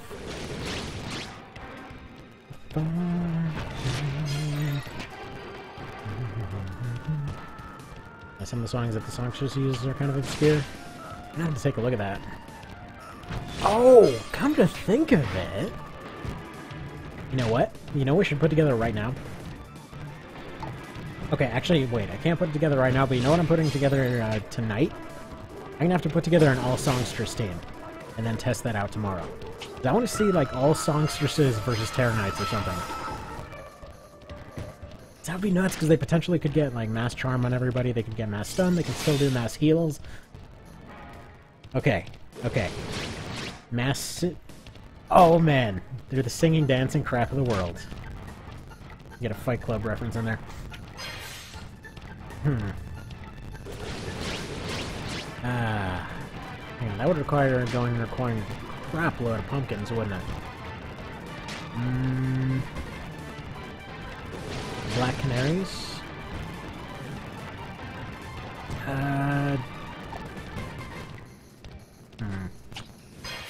Why does that...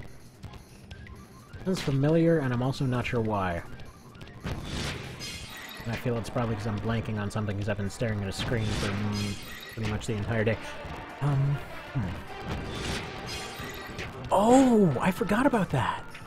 They can actually win this fight. I forgot about Life Force.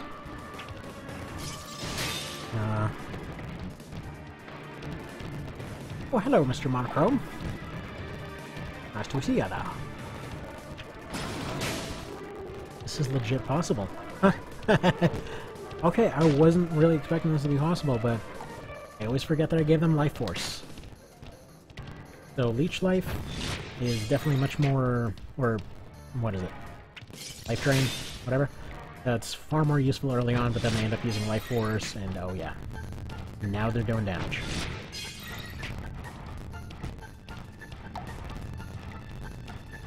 Holy crap. They're just taking them out one at a time. That's already 3 down. The rest are getting completely dominated, though. Just depends on if they're able to dodge long enough to keep us going. Those 40 and 50% are not doing it. Oh, come on! How many 40... How many 50 and 40... Are you seeing this? 40 to 55%, and they just hit, like, what, 8 or 9 in a row? RNG is rigged.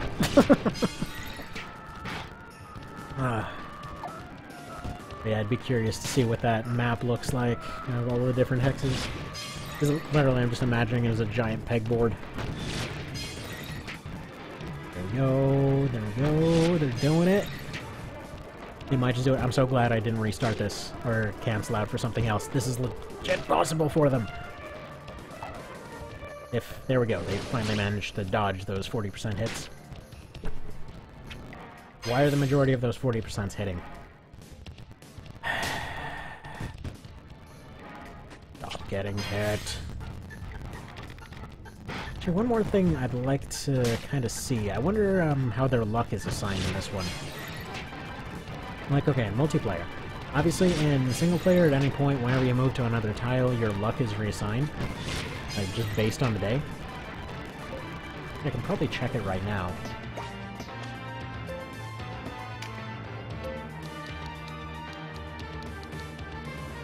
Fortune 5. 5, 5.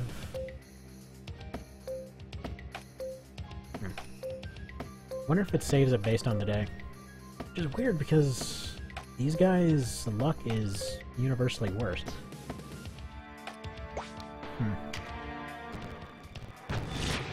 Luck is a mysterious thing. Last few necromancers might just win it.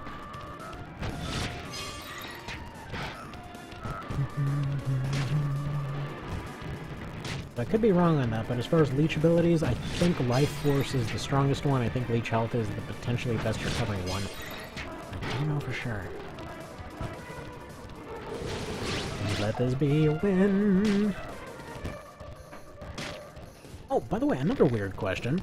Why is it that in single player you'll end up going and seeing stuff like units going and using MP stuff all the time? But then as soon as you get into multiplayer, they almost never want to do that. Oh crap. They're wrecking these guys. They're having themselves a nice comrade dinner. You know what? That's what it was.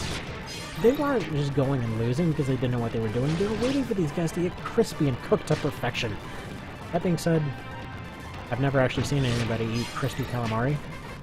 Actually, calamari in general is just a little bit, kind of on the mess side of foods, I'll say.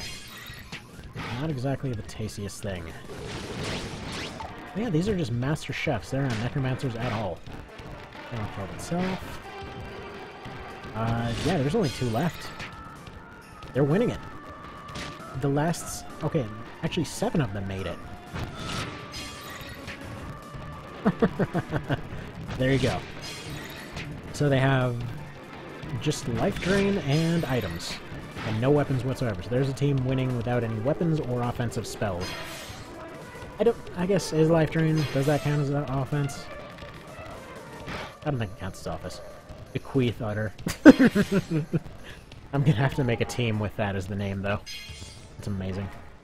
Okay, so they're just having a little chow circle here. They gotta wait for that last one to get a little bit crispier.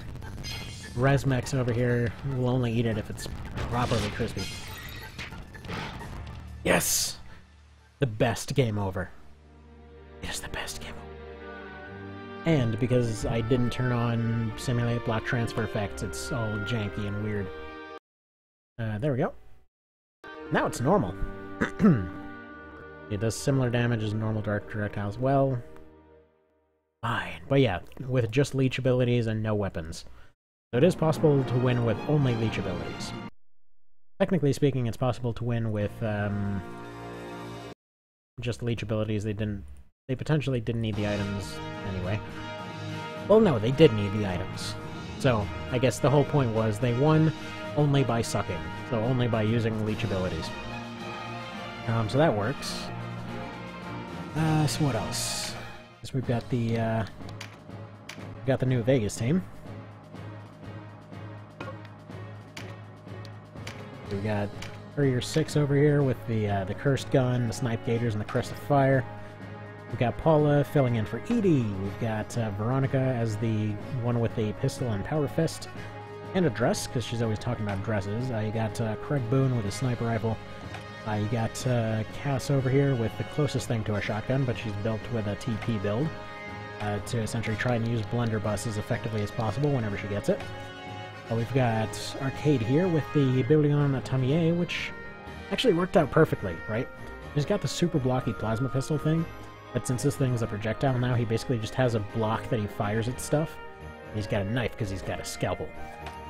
We've got this one here filling in for whatever the hell her name was, the super mutant lady with the silenced machine gun, except she's got a boulder instead. And then filling in for Rex is a pumpkin with a double-hitting knife. So there we go. Clearly the exact same thing. And I'll have them fight the Terratatas, why not? Yeah. Fantasy Star... Oh wait, there's no way... Pick a new challenge party. Who's got fewer units here? Make it a little bit fair. How would they do against the Dragoons? Let's see that. Yeah, 7th Saga versus Fantasy Star 4. Yeah, that's a fun one. That I do want to see. So let me go put that on the list right now. And apparently Kiddo agrees. She's like, yeah, in the background here. Now, where are my notes? Get over here, notepad.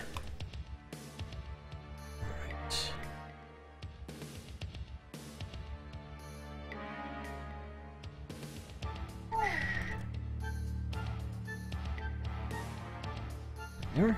Get that saved in. Oh, these guys need AIs, don't they? Alright, Rose. First off, let's try and make them not miss a turn here. Okay, Rose, you're gonna go ahead and be Vanguard. Dart, you're gonna be Melee. Shauna, you're gonna be Vanguard. Albert can be Vanguard 2, as can Levitz. Shell can be Melee. Miranda can be ranged, Conkle can be melee, and Maru can be caster. Alright. So this will be the actual last one, I promise this time. Between these two, there's definitely a lot more guns on the New Vegas team. I'm gonna say more than likely they're gonna end up winning it. But, then again, I've been wrong dang near every single other time so far, so what the hell do I know? Actually, speaking of, finally the AC tournament ended. That only took 4 months. They could help with supporting characters to fill rosters. Well, technically speaking, I've been just doing these as the teams that they are. Because I figure, you know what? Why not? You basically just have a thing where, you know, you have the team as it is. The only time that you really need to fill them is if there's less than 7 or 8, really. Like, for example, with the FF8 team, since there were kind of few units, I ended up adding in Safer to it, even though he's only a party member for, like, 30 minutes or so. So I figured it made sense. Plus, then you had both Gunblade characters in there.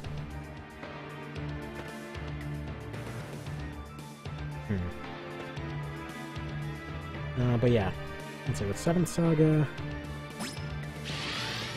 I'd have a few characters and I'd be able to give them pretty overpowered classes, all things considered. Not truly overpowered, but I'd be able to give them a lot of more powerful stuff pretty justifiably. So there's that.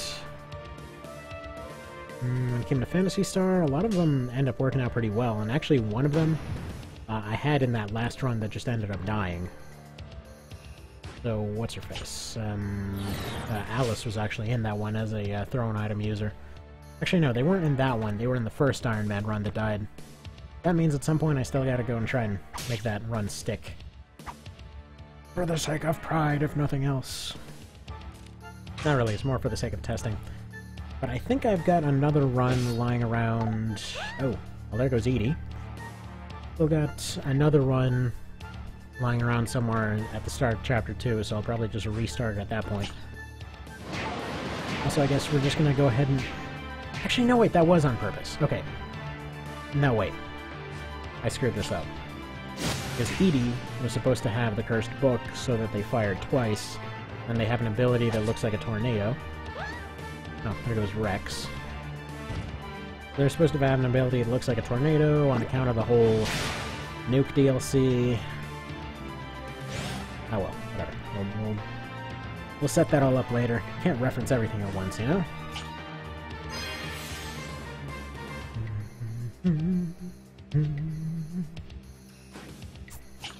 Yeah, I think the Dragoons might just win it. I think that's pretty fair to say. or Boone is going to be amazing, as he does. Actually, that's one of those random things that I always found really hilarious when it came to New Vegas. There was just no attention paid whatsoever to your helper characters being stupidly overpowered. Although it was one of those things where they're all kind of glass cannons until you gave them a bunch of really good armor. Like Boone especially, you can get him early on. And honestly, you just start forgetting that there's fights going on anywhere. Well, I mean, I guess he's gone now. But you start forgetting that there's any fights going on. Like, all you see is just heads exploding. And it's just... well, I guess there was a fight there, and he just comes back and you just see him putting his rifle away over and over and over. Like, well, this has made traveling around much simpler now, hasn't it? Because I think he has, like, some crazy high crit rate and always aims for heads or something like that. There's, like, literally, that's all you see. There's just no fight. There's just, well, there's a bunch of stuff without heads everywhere. And again, you had a similar situation going on with Veronica there. This is just... you would just hear her pissed off, pull out her giant fist weapon thing, and go running towards stuff. Would walk down a hallway and just see stuff flying by. I'm like, well, that's all dead now, isn't it? Oh yeah, there's a whole bunch of reasons that I end up liking New Vegas. A very fun game. Might do one of these for New Vegas this week, actually. They've really been wanting to do more of that, and I kind of want to test out the new Lappy whenever it gets here. Alright, luring dress. What are you gonna do? Okay, that's apparently gonna completely miss. He's gonna go ahead and block the friggin' laser with his sword. That's reasonable.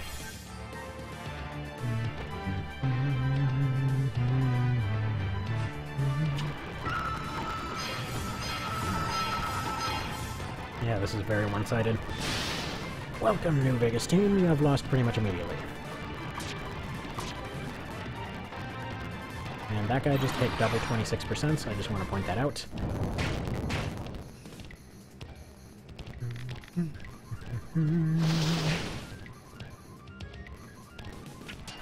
Hopefully, at some point it'll become clear how exactly the luck stat works, by the way. Because apparently it's unclear whether the two luck stats check against each other, or if it's just a flat bonus, or what. See, that golem is a shoo-in for Lux? Yeah, pretty much.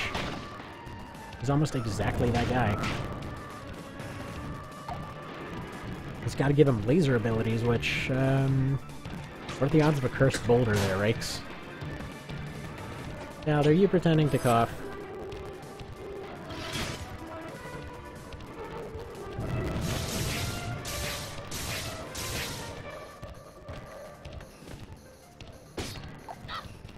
So, by the way, random note, if you ever see a parent seemingly ignoring a coughing child, it's actually a pretty common thing for them just to, like, go around pretending to cough. Because they're like, well, you can't have almonds. I'm sorry. Mama wouldn't let you have almonds either. You can't deal with almonds. You got them little baby teethers. You can't bite them yet. It often feels like you can bite to the bone. Okay. So, yeah, I think it's fair to say that this is going to be the end of this whole streamy-dealy, so thank you for showing up, and hopefully somebody found this entertaining. So there's that. As these guys just continue to get completely rocked, because, you know. I mean, I guess they're still technically in the fight. Not for very long, though. There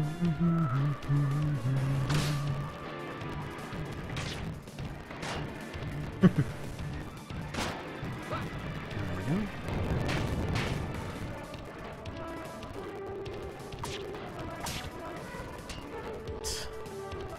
The shell's really getting his chance to show off here. I think they're all getting a pretty good chance to show off.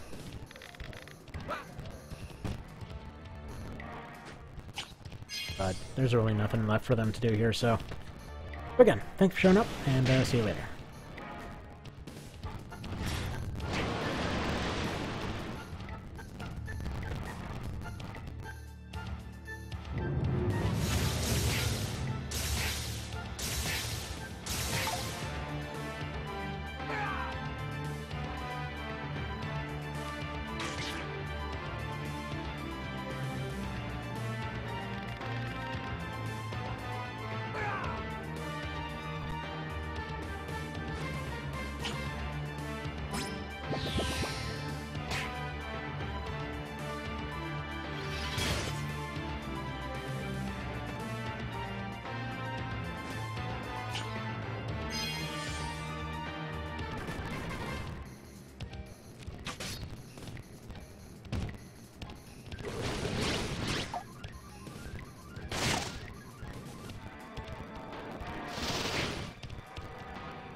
Actually, random note right there, by the way. Whatever buff that was that the ninja used, just ended up bouncing off his decoy. Just random funny note. Almost any buff or debuff will end up bouncing off that thing. As long as it counts as physical. Okay, anyway, bye again.